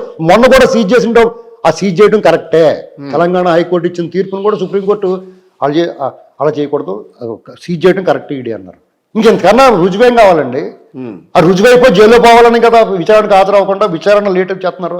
పైన ఉన్న వాళ్ళు సహకారం చేస్తున్నారు. అందుకని నువ్వు దొంగోళ్ళకి సాయం చేస్తున్నావు అంటున్నాం కదా మోడీని. నీ దొంగోళ్ళు అంటే ఇష్టమయ్యా? యూపీఏ గవర్నమెంట్ దొంగోళ్ళు లోపల పెట్టేస్తే నువ్వు వచ్చి విడుదల చేసేసావు అని చెప్తున్నాను. దేశాలు దాటిచ్చేస్తున్నావు. తెలుగుదేశం పార్టీని కూడా వెళ్ళమని చెప్పండి. అక్కడికి వెళ్తే మోడీ గారి దగ్గరికి వెళ్తే ఓకే అంటే ఓకే అయిపోతుంది. అది ఎవరన్నా సూసైడ్ చేసుకోవాలన్నప్పుడు బావిలోనో సముద్రంలోనో ఊరేసినో చెప్తారండి. వీళ్ళు టీడీపీ బీజేపీతో కలిసి సూసైడ్ చేసుకుంటారంటే మనం ఎవరు ఉంటాం వద్దంటానికి? బీజేపీతో వెళ్తే మళ్ళీ చెప్తున్నాను నేను అనేక సార్లు చెప్పాను. రాయి కట్టుకుని బావిలో దూకినట్టే ఆంధ్రప్రదేశ్లో. అర్థమైందండి? బీజేపీ అనేటువంటి అంటరాని పార్టీ. మరి అదే పార్టీలోకి సుజనా చౌదరి లాంటి కరడగట్టిన తెలుగుదేశం పార్టీ వాదుల్ని పంపించారుగా. ఏమండి, వాళ్ళు బుద్ధి లేదా తీసుకోవడానికి? వీళ్ళు పంపించారని తెలుసుకోవడానికి మీకే తెలిసిపోయినప్పుడు వాళ్ళకి తెలియదా? పంపించారా లేదా? అలా కాదండి, పంపించారా? అలా కాదండి, నాకెలా తెలుసు? వాళ్ళు పంపించారు లేదు. తెలుగుదేశం పార్టీ బ్యానర్ మీద వెళ్ళారు కదా, అంటే బీజేపీ బ్యానర్ కాదు కదా. అలా కాదండి. ఇప్పుడు సుజనా చౌదరి లేదా ఇంకో చౌదరి అక్కడికి వెళ్ళారు, వెళ్ళటం నిజం. వీళ్ళు పంపించారా లేదా అనేటువంటి మీకు తెలిసింది మోడీకి తెలియదా? అంటే సిగ్గు లేకుండా తీసుకున్నాడా తెలుసుకోవడానికి? అలా కాదు, వీళ్ళకి బుద్ధి లేదండి. అలాగే వీళ్ళకి బుద్ధి లేదు, పంపించారు. వాళ్ళకి సిగ్గు లేదా తీసుకోవడానికి? అది చెప్పండి మీరు. అది మీరు చెప్పండి. వెళ్ళిన వాళ్ళు చెప్పాలి. ఎదటోళ్ళ మీద బురద వేసేయడానికి పంపించారు. చంద్రబాబు ఏ అవసరం అండి పంపించడానికి? ఇప్పుడు వాళ్ళతో సఖ్యతగా ఉంటే నిజమైతే అది అంటారు. ఇప్పుడు చట్టాన్ని తన పని తను చేసుకుని మనం అడుగుతున్నాడు ఆయన. రాజ్యాంగబద్ధంగా వ్యవహరించడానికి అడుగుతున్నాడు ఆయన. అవును, న్యూట్రల్గా ఉండండి, మీరు దేశానికి పరిపాలిస్తున్నారు కదా అని అడుగుతున్నాడు ఆయన. మేము కాదు వాళ్ళ సంఖ్యను ఆగుతామంటే ఎవడో ఏం చెప్తాడు? రేపు పొద్దున్న ఈయనదైన రోజుని మోకాళ్ళ మీద కూర్చోబెట్టారు. 70 ఏళ్ళు వచ్చినాయి, ఇంకా ఈయన రోజు ఎక్కడ పెడతారు? ఏమండి, మీరు 2 సెకండ్ తరాన్ని మీరు మళ్ళీ చెప్తున్నారు. తెలుగుదేశం పార్టీ మీరు మళ్ళీ చెప్తున్నారు. ఇవాళ మీరు అలిపిరి దగ్గర నిలబడండి చంద్రబాబు గారు, మీరుని మీకు అన్ని 50 ఏళ్ళు ఉంటాయా? 40 అయితే ఇంకా చంద్రబాబు నాయుడు గారు మీరు కలిపి అలిపిరి ఎవరు ముందుగా ఎక్కుతారో ఆకుండా చూద్దాం. 10 వేయండి. ఏజ్ ఈజ్ జస్ట్ నెంబర్ అండి. మీరు చంద్రబాబు నాయుడు గారు ఏజ్ గురించి మాట్లాడారంటే మీరు ఆయన చావుని కోరుకుంటున్నారు. ఆయన పని అయిపోయింది. లేకపోతే మీరు ఏజ్ మాట ఎందుకు వచ్చింది? మీరు ఏజ్ మాట అలాగదు, అలాగదండి. 70 దాటితే మోడీ గారు చిన్నపిల్లడా? అతనే 14 ఏళ్ళు బాలుడా? కాదు కదా. మొక్కలా ఉన్నాడు. ఒకవేళ ఆయన మళ్ళీ వస్తే మీరు ఆయన అన్నమాట ఎప్పుడు నిలబెట్టుకున్నాడా? మోడీ గారు అన్నమాట ఎప్పుడు నిలబెట్టుకున్నాడా? అవన్నీ మనం అవన్నీ మాట్లాడరు. చంద్రబాబు గురించి మాట్లాడతారా? నేనేం మాట్లాడలేదు. అవి కూడా మాట్లాడండి. అవి కూడా మాట్లాడండి. 14 లక్షలు 15 లక్షల రూపాయలు బ్యాంకులో చేస్తానంటాం, ప్రత్యేక హోదా ఇస్తానంటాం, దేశాన్ని వెలిగించేస్తారంటాం, వజ్రాలు పొద్దుకుని కోట్లు వేసుకోవడం గురించి కూడా మాట్లాడండి. గడ్డం పెంచుకుంటాం, ఏ ప్రాంతానికి వెళ్తే ఆ ప్రాంతం డ్రెస్సులు వేషాలు ఇవన్నీ మాట్లాడండి. ఏజ్ గురించి మాట్లాడతారు మీరు. ఇప్పుడు ఆయనకన్నా 20 ఏళ్ళు చిన్నవాడు జగన్మోహన్ రెడ్డిని రమ్మనండి. ఎల్బీ నగర్ నుంచి అమీర్పేట దగ్గర నడవమనండి, చూద్దారు, చేయండి. లేకపోతే బెంచ్ సర్కిల్ దగ్గర నుంచి తాడేపల్లి నడవమనండి. 3,800 కిలోమీటర్ల పాదయాత్ర 3,600 కిలోమీటర్ల పాదయాత్ర. వారానికి 3 రోజులు చేసి శుక్రవారం వచ్చేసి కోర్టు వాయిదాకి వచ్చేసి శనివారం ఆదివారం ఇక్కడ కూర్చుని దొల్లేసి ఇంటికాడ వెళ్ళి ఏంటని చెప్తారు మీరు ఊరికేని పొగడాలన్న అది అయిపోయింది, ఆ కథ అయిపోయింది. జగన్మోహన్ రెడ్డి నైట్ మేర్ ప్రజలకి. ఈ భూతం పిశాచం ఎప్పుడు వదులుతుందని చూస్తున్నారు వాళ్ళు. జనసేన పరిస్థితి జనసేన ఆయన చాలా తెలివైనవాడు, వాళ్ళ పార్టీని నిలబెట్టుకోవడానికి చూస్తున్నాడు. 10 ఏళ్ల పాటు కలిసి ఉంటామంటున్నాడు. పార్టీ బలపడిన తర్వాత ఆయన ముఖ్యమంత్రిగా ఆయన రావచ్చు, ఏముంది ఇప్పుడు దాంట్లో తెలుగుదేశం పార్టీ ప్రమేయం ఏం లేదు అక్కడ. ఎంతకుండదు, వాళ్ళు కలిసి వెళ్తా ఉంటున్నారు కదా. ఇప్పుడు మనం వాళ్ళ మధ్య అగ్గిపోలు వేద్దామన్నా కుదరదండి, అగ్గిపెట్టి తడిసిపోయింది, మన గీతనా కానీ అంటుకోదు. సరే కానీ ముద్రగడ వ్యవహారం ఏంటి ఇప్పుడు ఈ రోజున కొంచెం చాలా హాట్ టాపిక్ గా తెలుగుదేశం పార్టీలోకి వస్తాడా లేకపోతే ఆయన ఏ పార్టీలోకి వచ్చినా ముద్రగడ గారిని కాదని ఆయన ఏ పార్టీ పెట్టిందే టీడీపీ కదా, మళ్ళీ దాంట్లోకి వస్తాడా ఆయన ఏ పార్టీలోకి వచ్చినా బరువే. అంతేనా? టీడీపీ ఇబ్బంది పెట్టింది అంటున్నారు, ఆయన టీడీపీని ఇబ్బంది పెట్టలేదా? ఇప్పుడు జగన్మోహన్ రెడ్డి కాపులందరినీ అలా తోసేసినా కానీ జగన్మోహన్ రెడ్డి మంచివాడు అంటలేదు ఆయన. జగన్మోహన్ రెడ్డి కాపులకి రిజర్వేషన్ తీసేస్తే 5% అతను చంద్రబాబు లెటర్లు రాసిండు, అందుకనే కాపులు కూడా వదిలేసిపోయారు ఆయన్ని. ఈ వాళ్ళు పడుకున్న గుర్రాన్ని లేపుతాను ఇచ్చుకుందాం అనుకున్నారు, మరి ఏటో మరి తీసుకున్నాం, దాన్ని మనం ఏం చేస్తాం. అంతేనా? ఒక్కోసారి పొరపాట్లు చాలా విజయోత్సాహం, మనకు రేపొద్దున విజయం దక్కబోతుందన్న ఆనందం సంతోషంలో ఇలాంటి పనులు చేస్తారు ఒకసారి. నేను అది తప్పుడు నిర్ణయం అనుకుంటున్నాను ఆయన అడగటం. ఎలా ఉన్నామని అలా వదిలేస్తే జగన్మోహన్ రెడ్డి గారు ఇప్పుడు సీట్ ఇచ్చాడా? అంత ఉపకారం చేసాడు జగన్మోహన్ రెడ్డి. వీరభద్రరావు గారు, దాడి రత్నాకర్ వీళ్ళంతా కూడా వస్తున్నారు మళ్ళీ. ఇప్పుడు కాపులు ఏమండి, వాళ్ళ కథ వేరు, ఈయన కథ వేరు. నిత్యం 2 కులాల మధ్య చిచ్చు పెట్టడానికి విశ్వ ప్రయత్నం చేశారు. ఎవరు? ఇంకెవరు? రెడ్లు, రాజశేఖర రెడ్డి వాళ్ళ టీము. నేను ఓపెన్గా చెప్తాను ఇందులో. ఇక్కడ రంగా ఎక్కడ సీఎం అయిపోతాడో కాపులందరూ బలిజులందరూ, ఇప్పుడు తూర్పు కాపులు, మున్నూరు కాపులు, బలిజు కాపులు వీళ్ళంతా చాలా బలంగా ఉన్నారు, పెద్దోడు అయిపోతున్నాడు. రేపు కాంగ్రెస్ పార్టీకి జాతీయ పార్టీ ఏం చేస్తుంది, ఎవడు బలంగా ఉన్నాడో ఎవడు అంకలు ఎక్కువ ఉన్నారో చూసి వాళ్ళు నువ్వే ముఖ్యమంత్రి ఉండమంటారు. వాళ్ళదేం పోయింది, నీదేం పోయింది నిమ్మగడ్డ భానుమూర్తి అన్నట్టు వాళ్ళదేం పోద్ది, ఇది కాకపోతే అన్నిటికి ఎదురెక్కమంటారు. వాళ్ళు ఎవరో ఒకళ్ళు అప్పుడు రాజశేఖర రెడ్డికి ఇంత మీసాలు పెంచుకున్నాడు, నాకు లేకపోతే ఎలాగ అనుకున్నాడు, దుకాణం సర్దిచ్చేసారు అతన్ని, దాని ఇళ్ళమని ఇట్టేశారు కంఫర్టబుల్గా. నిజంగా నమ్ముంటే నిజంగా సామాజిక వర్గం ఎందుకు చెప్తండి? రంగా భార్య ఎవరు? రత్నకుమారి. ఆవిడ ఎవరో ఏ సామాజిక వర్గానికి చెందింది? 2 వ్యక్తులు వైరు, 2 వర్గాల మధ్య పోరాటం. మరి రంగా మటర్ గురించి మాట్లాడినారు, 6 నెలల ముందు మురళి మటర్ గురించి ఎందుకు మాట్లాడరు? రంగా మటర్ తర్వాత ఆ జిల్లాలో చేసిన అవనగడ్డ ఏరియాలో జరిగిన అత్యాచారాల గురించి ఎందుకు మాట్లాడరు మేధావులు? మాట్లాడమనండి. అప్పుడు జరిగిన అకృత్యాల గురించి కంఫర్టబుల్గా సెలెక్టెడ్ అవేనేషియా అంటారు దీన్ని, దాన్ని మర్చిపోతారు, దీని గురించి మాట్లాడతారు అగ్గి పెడదామని. మరి నిజంగా అంత బాధ ఉంటే 94లో క్లీన్ స్వీప్ ఎందుకైంది ఉభయ గోదావరి జిల్లాలో కాపులు కాన్స్టిట్యున్సీల్లో? తుడిసి ఆదర పోసేసారు. కాబట్టి దాన్ని అది గతించిన గతం, ఆ ఆయుధం తుప్పు పట్టేసింది. ఎవడ వాడినా వేస్ట్. కాపులకి కమ్మాలకి పెట్టాలనుకుంటాం, అది జరగని పని. కలిసే ఉంటారంట, ఎప్పుడు కలిసే ఉంటారు, కలిసే ఉన్నారు వాళ్ళు. ఎందుకంటే వీళ్ళు ట్రై చేస్తారు, వీళ్ళది ఫ్యాక్షన్ మనస్తత్వం విడగొట్టి పాలించాలని చూస్తారు. ఒకే ఊళ్ళో 2 వర్గాలు ఉంటాయి, ఆ 2 వర్గాల్లో ఒకడు ఈయన వాళ్ళు సాగుతాడు, అన్నిటితో వాళ్ళిద్దరు కొట్టు సత్తుంటే వీళ్ళకి ఆనందం. ఓ రైస్ మూట ఇంటికాడ వాడతారు. పాలిగాళ్ళ చరిత్ర, పాలిగాళ్ళ మనస్తత్వం అది. దాన్ని అమలు చేయాలని చూశాడు రాజశేఖర రెడ్డి. ఒకసారి సక్సెస్ అయ్యాడు, ఈయన ఒకసారి సక్సెస్ అయ్యాడు. జనాలు తెలుసుకున్నారు, తోసాతలు పడతారు. సో రాబోయే రోజుల్లో ఆంధ్రప్రదేశ్లో తెలుగుదేశం పార్టీ గవర్నమెంట్ మీకు జయలలిత విజయకాంత్ కలిసి పోటీ చేసినప్పుడు ఎంతో బలమైన డిఎంకి మొత్తం తుడిచిపెట్టుకుపోయి హార్బర్ నియోజకవర్గం నుంచి కరుణానిధి ఒక్కడే గెలిచాడు. అవును, ఈసారి అది ఇతను అది కూడా గెలవడం. ఆ 4-5 మంచి వాళ్ళు ఎవరన్నా ఉంటే వాళ్ళు గెలుస్తారు. వాళ్ళు వీళ్ళు చేసిన పొరపాట్ల వల్ల సింగిల్ డిజిట్లో హైయెస్ట్ నెంబర్ 9 కూడా రాదండి వాళ్ళకి. చూసుకోండి. అంటే మీకు 23 వచ్చింది కాబట్టి మీరు ఎట్లా అసలు మాకని అనకండి మీరు, అక్కడ వాతావరణం చెప్తున్నాను నేను. టీడీపీ వాళ్ళకి ఎన్ని వస్తే నాకు అనవసరం. జగన్మోహన్ రెడ్డికి మాత్రం సింగిల్ డిజిట్లో హైయెస్ట్ నెంబర్ 9. మీకంటే నేను సింగిల్ డిజిట్లో హైయెస్ట్ నెంబర్ 9, అది కూడా రాదు ఆయనకి. ఎందుకంటే స్వయంకృతం అది. ఆయనకి స్వయంకృతం అంటే ఇంత మ్యాండేట్ ఇచ్చిన తర్వాత బ్రహ్మాండంగా పరిపాలించుకోక ఈ కక్ష సాధింపులు, మనుషుల మీద దాడులు, ఏ వర్గం కాదు సార్. ఈ 4 నెలల నుంచే కదా ఈ వ్యవహారం అంతా నడిచింది. ఏం నడిచిందండి? చలో ఆత్మకూరులో ఏం జరిగిందండి? ఓకే, సుధాకర్ గారికి ఎప్పుడు జరిగిందండి? సుధాకర్ తెలుగుదేశం పార్టీకి అంటగడతారేంటి? నాకు తెలియగలుగుతా. అదేనండి, ఎవరికి అంటగట్టినా అసలు ఈ అరాచకాలన్నీ ఎప్పుడు జరిగినాయండి? అసలు 3 రాజధానులు గోవాలి ఎందుకండి ఆయనకి? సరే, అది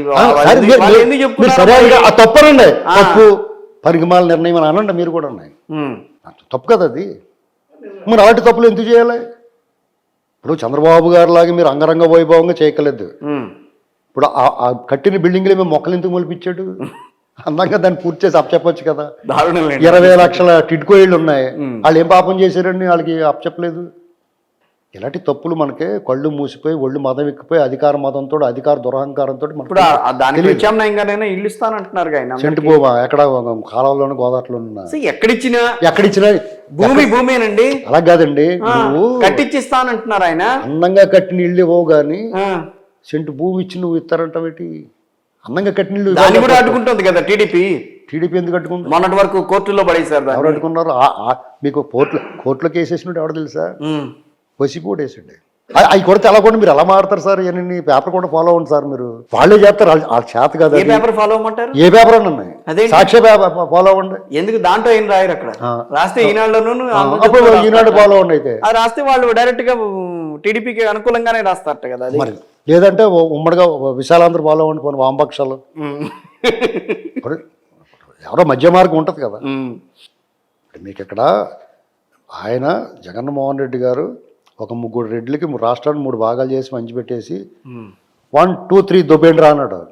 ముగ్గురు, పెద్దిరెడ్డి, సుబ్బారెడ్డి, వైఎస్ ఆడు విజయసాయి రెడ్డి, వీళ్ళు పచ్చి దొంగోళ్ళు వీళ్ళందరూ ఉన్నాయి. డే లైట్ రాబరీ చేశారు వీళ్ళంతా. ప్రజలందరికీ వద్దురా బాబు వీళ్ళు అనుకుంటున్నారు.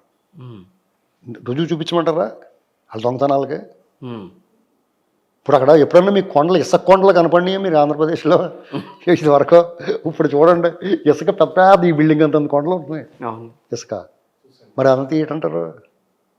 అవి ఫ్రీగా ఇచ్చినప్పుడేమో దొబ్బేశారన్నారు. ఇప్పుడు ఏంటిది? కాబట్టి వెనకడికి ఓ ముష్టోడికి రాజుగారు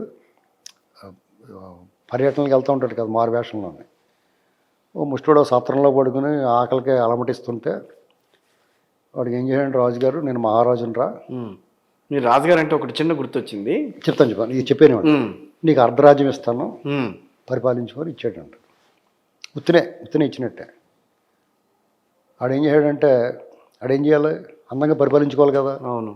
అటు చెప్పు ఉంటుంది కదా, అడుక్కుని చెప్ప, అది అందంగా కడిగి దాచిపెట్టుకున్నాడు. అంటే ఏంటి? ఈ అర్ధరాజ్యం ఇచ్చినా కడిగి దాచిపెట్టుకుంటే దాని అర్థం చెప్పాలా పాడేయాలి కదా. నాకు అర్ధరాజ్యం వచ్చిందని అది పాడేయకుండా కడిగి దాచిపెట్టుకున్నాడు. దాని అర్థం ఏంటంటే ఈ రాజ్యం నా చేతిలో ఎలా కొడుతుంది, నేను దద్దమ్మనే, మళ్ళీ ఆ చెప్ప అవసరం వస్తుంది మళ్ళీ అని చెప్పి దాచిపెట్టుకున్నాడు అనమాట. అలా చేసాడు అతనికి అధికారం రోడ్డు మీద దొరికినట్టు డబ్బులు తను అందంగా చేసుకోకుండా రాష్ట్రాన్ని సర్వనాశనం చేశాడు. అతను నమ్ముకున్న వాళ్ళందరూ కూడా చల్లా చెదిరిపోయి ఇటు పారిపోవాలని తెలుతులేదు వాళ్ళందరికీ. టిక్కెట్ వచ్చినోడేమో ఇంట్లో ఎడుతున్నాడు, రానోడేమో ఇదిలో ఎడుతున్నాడు. ఈ బెడదేడరా బాబు ఎలా ఓటమి ఎలాగా తప్పదు వాళ్ళకి. సేవాట్లు చెప్పి దెబ్బలు కొడతారేమో అని భయం వేస్తుంది వాళ్ళకి జనాల దగ్గరికి వెళ్తే. ఇప్పటికే రెచ్చిపోయి ఎలా మాట్లాడుతున్నారు చూసారా? గడపకి వెళ్తే ఎగిరెగిరి తన్నారు, దుమ్మెత్తిపోసే. బాగా జరిగింది వాళ్ళు చెప్పుకున్నారా? అవును, గడపకు జరిగిన వ్యవహారం మీకు అయితే వీళ్ళు ఏది చేసిన ఐపాక్ లో వాళ్ళు చెప్పిన దాన్ని బట్టి టికెట్లు కట్టాయి. మీకు ఆ మధ్యన ఒక ఆలోచన చేశారు. జగన్మోహన్ రెడ్డి గారు ఎక్కడ సభ పెట్టినా జనాలు పారిపోతున్నారు, గోడలు కడితే దూకేసిపోతున్నారు, కంచెలేస్తే దాటేసి వెళ్ళిపోతున్నారు. ఇంత పొట్టలున్న పోలీసు వాళ్ళని అడ్డంగా పెడుతుంటే ఆ పొట్టలైతే అడ్డం పెట్టినా కానీ తోసిపోతున్నారు. అప్పుడు విజయసాయి రెడ్డి ఏం చేశాడంటే చికోటి ప్రవీణ్ అని ఇక్కడ ఉన్నాడు ఒక ఆయన దగ్గర రకరకాల ఆయన ఒక అభిరుచి ఉంది, రకరకాల జంతువులు పెంచుకుంటాడు. ఆయన దగ్గరికి వెళ్ళాడు ఎవరో విజయసాయి రెడ్డి. మా జగన్మోహన్ రెడ్డి గారు సభలకు జనాలు పారిపోతున్నారు, చుట్టూరు కందకం తవ్విస్తాం అంటే ఏ మీటింగ్ అన్నప్పుడు బాహుబలి సినిమాలో కోట చుట్టూరు కందకం ఉంటుంది కదా, అలా కందకం తవ్వించి అందులో మొసళ్ళు, తొండలు, పాములు ఇవన్నీ వేస్తాం అందులోని. ఇంకా అవి చూసి భయం వేసి ఇంకా అక్కడే ఉంటారు మీటింగ్ అయ్యేదాకానే అని అడిగాడంట. నేను అలాగే ఇవ్వనండి, ఇవన్నీ నేను ఏదో అభిరుచితో పెంచుకుంటున్నాను అని చెప్పాడు. అంటే అంతవరకు వెళ్ళారు ప్రజలను ఆపడానికి. ఈ మొసళ్ళు అవి పెట్టి ట్రై చేశారు. భలే కథలు అల్లుతారండి తెలుగుదేశం పార్టీలు వాళ్ళను, తర్వాత పత్రికలు. అవి కాదండి, లేకపోతే జనం ఎందుకు పారిపోతున్నారండి? వాళ్ళు దూకేసి బిలబిలబిలమంటూ వెళ్ళిపోతున్నారు. వచ్చిన వాళ్ళు వచ్చినట్టు వాళ్ళు ఎలా బెదిరిస్తున్నారు? రాకపోతే మీకు పథకాలు కట్ చేస్తాం, మీ పెన్షన్ కట్ చేస్తాం. ఈ బెదిరింపులేటండి వాళ్ళు. ఆయన మొదలెడతాడు రాగానే. పవన్ కళ్యాణ్ గారు 3 పెళ్ళిళ్ళు, వీళ్ళకి ఎందుకండి 3 పెళ్ళిళ్ళు చేసుకుంటే? ఈయనకి నువ్వు చేసుకో కాలితే, నేను ఎవడొద్దన్నాడా? అతనే ఇల్లీగల్గా చేశాడా? పెళ్లి చేసుకున్నాడు, కుదరలేదు, విడాకులు తీసుకున్నారు మర్యాదగా, మళ్ళీ చేసుకున్నాడు. తప్పే ఉంది అందులో. ఎంతమంది చేసుకుంటలేదు? అవును. షార్ట్గా దుకాణం పెట్టలేదు కదా, అది తప్పు. కానీ అదైనా ఎవరు స్టార్ట్దండి ఈ రోజుల్లో? సహజీవనాన్ని ఒప్పుకున్నారు కదా. అవును. దాన్ని ప్రశ్నించడం నువ్వెవడ, హూ ఆర్ యూ అంటే అతని మీద ఏమనలేక అతను వ్యక్తిగతంగా దాడి చేస్తారా? చంద్రబాబు నాయుడు గారి మిస్సెస్ని వ్యక్తిగతంగా దాడి చేస్తారా? ధర్మరాజులు అటువంటి చంద్రబాబు నాయుడు గారి ఆ విషయంలో అతను లాంటి మనిషి రాగద్వేషాలు అతీతంగా, దూషణ భూషణ తిరస్కారాలకు అతీతంగా ఉండే మనిషిని మీరు ఆయన చేత కంటనీరు పెట్టించారు. మీకు విరాట పర్వంలో ధర్మరాజు నుదుటిని చదరంగం పాన్తో కొడితే రక్తం కారుతుంటే ద్రౌపది రక్తం పడుతుంది కింద పడలేకుండా. ఇటువంటి వ్యక్తి రక్తం భూమి మీద పడితే క్షామం వచ్చేస్తుంది, దేశం అల్లకొల్లోలం అయిపోద్ది అని చెప్పింది. అలా ఆయన చేత కంటనీరు పెట్టించారు. చంద్రబాబు పోగట్లేదండి, ఇవాళ అందరి పరిస్థితి అదే. అంత వెనకేసుకొస్తున్నారు ఎందుకు ఏమండి? అంత వెనకేసుకొస్తున్నారు ఎందుకు ఆయన్ని? ఖచ్చితంగా వెనకేసుకొస్తున్నారు, మంచోడు కాబట్టి. జగన్మోహన్ రెడ్డి కూడా మంచోడైతే అతను వెనకేసుకొస్తున్నాను. మీరు మంచోడనేగా అందరూ అప్పుడు ఓటేసింది ఆయన్ని. ఎవరికి? 19లో మంచోడనే కదా ఆయన ఓటేసింది. నేను 19లో చంద్రబాబు గారు కోట వేయలేదండి. నేను అక్కడ వేయలేదు ఓటు. నేను ఇక్కడ రేవంత్ రెడ్డి, నేను ఇక్కడ మల్కాజ్గిరి పార్లమెంట్. నేను అదే మిమ్మల్ని అడగట్లా, నేను వేసిన వాళ్ళు మంచోడనే కదా ఆ రోజు ఓటేసారండి. మంచిరోడ్లనే వేశారు. ఆయన కూడా చెప్పాడు ప్రజా తీర్పుని గౌరవిస్తానని వెళ్ళాడు. ఇంట్లో దాక్కోలేదు ఓడిపోయినని. ఆయన శత్రువుని కూడా గౌరవిస్తాడు. ఇప్పుడు కేసీఆర్ గారు తుంటి వేమికి ఇరిగిపోయి పడుకుంటే ఆయన దగ్గరికి వెళ్ళి పరామర్శ చేసి తుంటి ఇరిగిపోయిన తుంటి మీద ఇలా పామి బాగుండవా బాబు అని చెప్పాడు. అవునే కదా మర్యాద. సాహచరుడు అంటే రాగద్వేషాలకు అతీతంగా ఉంటాడు. ఇందాక రాజుగారి గురించి మాట్లాడుతుంటే నాకు ఒకటి వచ్చింది. ఇప్పుడు ఒక రాజుగారు అట్లాగే ఉన్నారు 4.5 ఏళ్ల నుంచి. కృష్ణరాజు గారు. అవును. రేపు ఆయన 13వ తారీఖున రేపు ఆయన వెళ్తాను, వాళ్ళ నియోజకవర్గానికి ఇన్ని సంవత్సరాల తర్వాత వెళ్తాను అని అనుకుంటున్నారు ఆయన. సో ఏంటి ఇబ్బంది ఏమన్నా ఉంటుందని అనుకుంటున్నారా? ఇన్నాళ్ళు వెళ్ళలేని ఆయన ఇవాళ వెళ్దామని అన్న ప్రయత్నం చేయటం.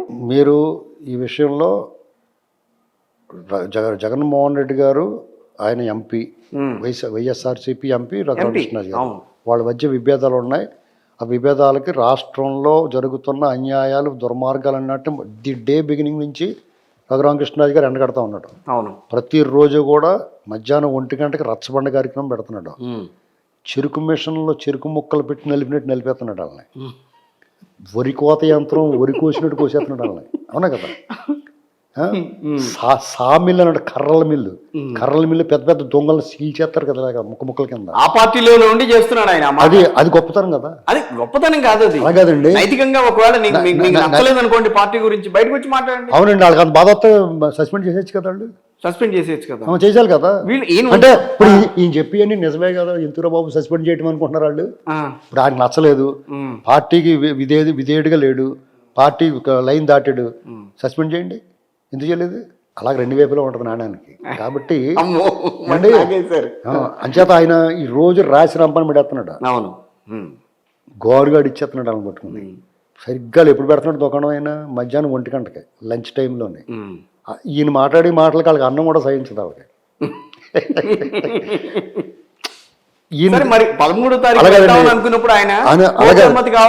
అవునండి, ఒక ఎంపీని ఈ దేశంలో ప్రజాస్వామ్య దేశంలో మానవ హక్కులు ప్రాథమిక హక్కులు ఎలా కాపాడబడుతున్నాయో, ఎలాగ దుర్వినియోగం అవుతున్నాయో, ఎంత దుర్మార్గం చేస్తున్నారు, అరాచకం చేస్తున్నాడు. ఉదాహరణ ఏంటంటే భారత పార్లమెంట్లో భారత చట్టాలు చేసే ఒక సభలో దేవాలయంలోంచి ఒక సభ్యుడిని, సాక్షాత్తు ప్రధానమంత్రి నరేంద్ర మోడీ గారి సహచర సభ్యుడిని తీసుకెళ్ళి అక్రమంగా అన్యాయంగా దుర్మార్గంగా రాజద్రోహం కేసు మోపి కస్టోడియల్ వైలెన్స్, రాజ్యం చేసిన హింస ఇది. దుర్మార్గంగా చంపేయడానికి చూసారు వాళ్ళని. ఇది కరెక్టా? మరి స్పీకర్ గారు ఏం చేస్తారు? లోక్సభ స్పీకర్ ఏం చేస్తాడండి? నరేంద్ర మోడీ గారు ఛాతీ ఎంత ఉంది కదా, తన సహచర సభ్యుడిని ఇంత దుర్మార్గం హింసిస్తుంటే ఆయన ఏంటండి ఇంత చర్యలు తీసుకోలేదు ఇప్పటివరకు? కోర్టుకి వెళ్తే కోర్టులో కూడా కోల్డ్ స్టోరేజ్లో పడేసినాయి. అదే బండి సంజయ్ గారి మీద వస్తే ఆగమేఘాలుగా మీరు స్పందించారు. ఇది అన్యాయం కాదా? ఈ దేశంలో చట్టం, న్యాయం, రాజ్యాంగం అమలవుతుందా?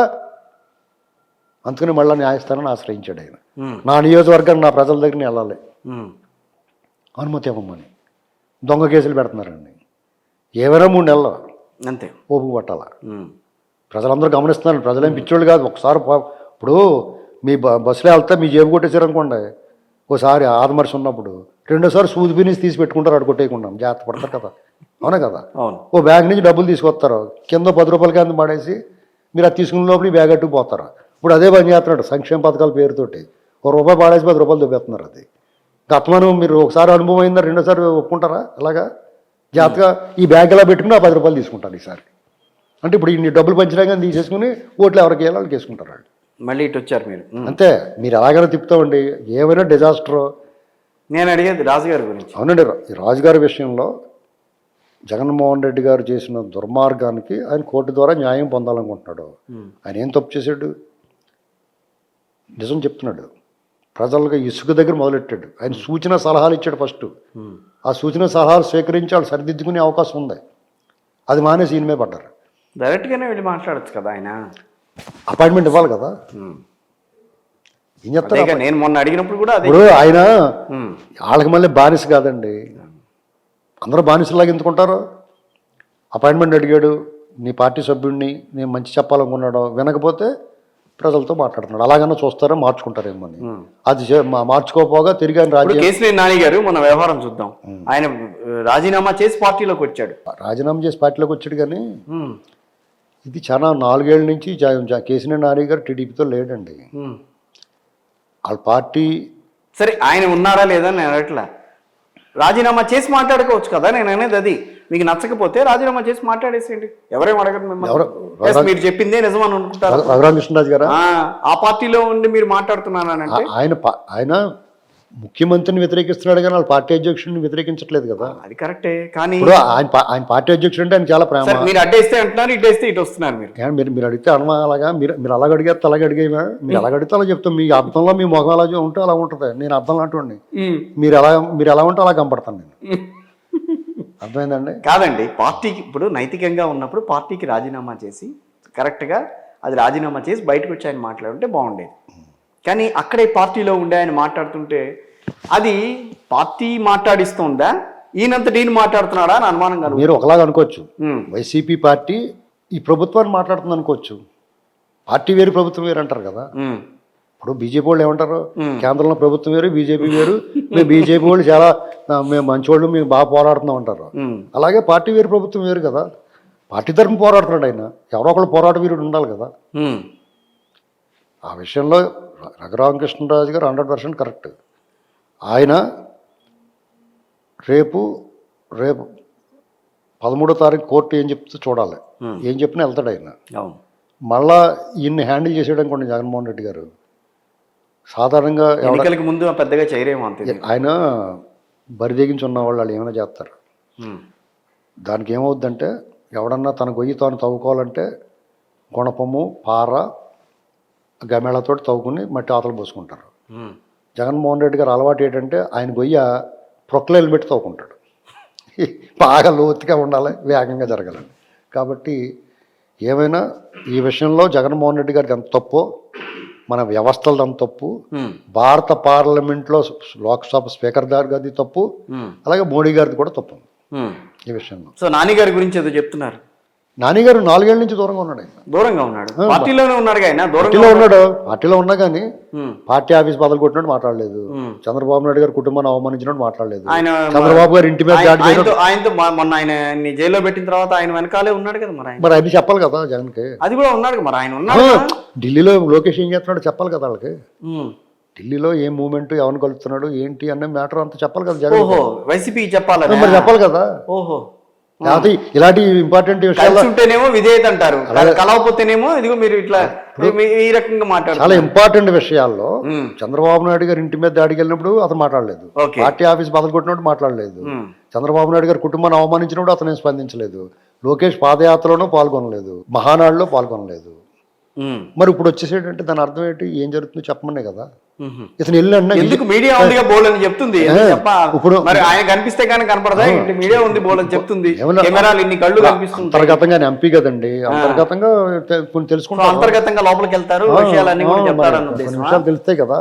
నెక్స్ట్ ఇంకోటి ఏంటంటే ఇప్పుడు విజయవాడ ఎంపీ ఖాళీగా ఉంది ఇప్పుడు దాకా. ఈయన ఇలా వెళ్ళినట్టు అలాగే ఇచ్చేయడు. అక్కడ 4 ఏళ్ళ నుంచి ఉన్న వాళ్ళకే ఇతర కమాలు ఉదర్ చేస్తున్నప్పుడు ఈయన రాగానే ఎందుకు ఇచ్చేయడు అంటే ఈయన కోసం. ఇప్పుడు అత్తారింటికి దారి సినిమాలో అత్త నీ కోసం పళ్ళు ఉంది, నీ కోసం గది ఉంది, నీ పాల నీకు ఉంది అన్నట్టుగా ఈ సీట్ ఆయన కోసం ఉండిచ్చారన్నమాట వీళ్ళు.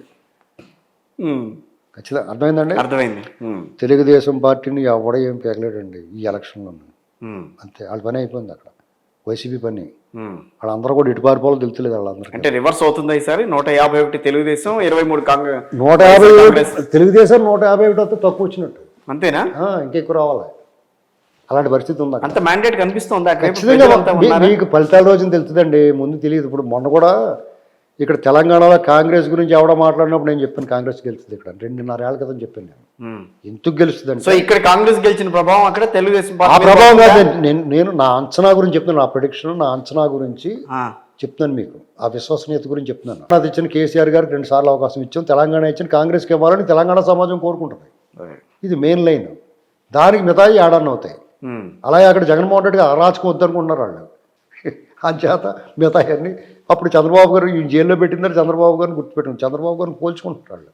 జగన్ చంద్రబాబు పరిపాలన పోల్చుకుంటున్నారు. ఓ బాబు నీ దండం రా బాబు. జైల్లో పెట్టిన తర్వాత కొంచెం అందరికీ తెలిసింది. అప్పటి వరకు మాట్లాడిన వాళ్ళందరికీ మాట్లాడుతూ మొదలెట్టారు. ఓకే, ఈ ప్రపంచమే మాట్లాడిందండి. ఈ ప్రపంచం మాట్లాడింది మొత్తం. ఒక ఆంధ్రప్రదేశ్లో తెలుగు వాళ్ళే కాదు, ఈ ప్రపంచమే మాట్లాడింది దాని గురించి. ఇప్పుడు చాలామంది పిల్లలకు 25-30 ఏళ్ళు ఉన్న వాళ్ళకి రాజశేఖర రెడ్డి నవ్వులు తెలుసు, కానీ చంద్రబాబు కృషి తెలియదు ఎవరికన్నా. వాళ్ళందరికీ తెలిసిన తర్వాత ఆ రకమైన మద్దతు లభించింది. ఇప్పుడు ఒకటే లెక్కండి, నాకు మీరు భరోసా ఇవ్వండి అని అడుగుతున్నాడు. ఎవరు మీ బిడ్డని, నన్ను మీరు కాపాడండి జగన్మోహన్ రెడ్డి. చంద్రబాబు నాయుడు గారు ఏమంటున్నారు, నీ భవిష్యత్తు అది చాలు వాళ్ళకి. ఆ ఒక్క దాంట్లో తెలిసిపోతుంది. రైట్ సార్, నిజంగా మీరన్నట్టే నిజమవుతుందేమో చూడాలి. రేపు రాబోయే రోజుల్లో మీరన్నట్టుగా ఆంధ్రప్రదేశ్లో తెలుగుదేశం పార్టీ మళ్ళీ అధికారంలో తనంతట తానుగా వస్తుందా, లేకపోతే ఎవరితో కలిసి అధికారంలోకి వస్తుందా? మీరు ఆ విషయంలో ఏమన్నా ఒక మాట చెప్పగలరా? ఏమంటే సూర్యుడు స్వయం ప్రకాశకుడు. ఓకే, చంద్రుడు కూడా ఈ భూమండలానికి అవసరం. చంద్రుడు సూర్యుడి వల్ల ప్రకాశిస్తాడు. కాబట్టి ఈ చంద్రుడు పవన్ కళ్యాణ్ సహాయం తీసుకుని ప్రకాశిస్తాడు అనుకుంటున్నాను. Right, thank you very much sir. Signature స్టూడియోస్కి వస్తూ ఉండండి, తప్పకుండా మీ అలాగే మీ అభిప్రాయాలు తెలుసుకునే ప్రయత్నం చేస్తాం.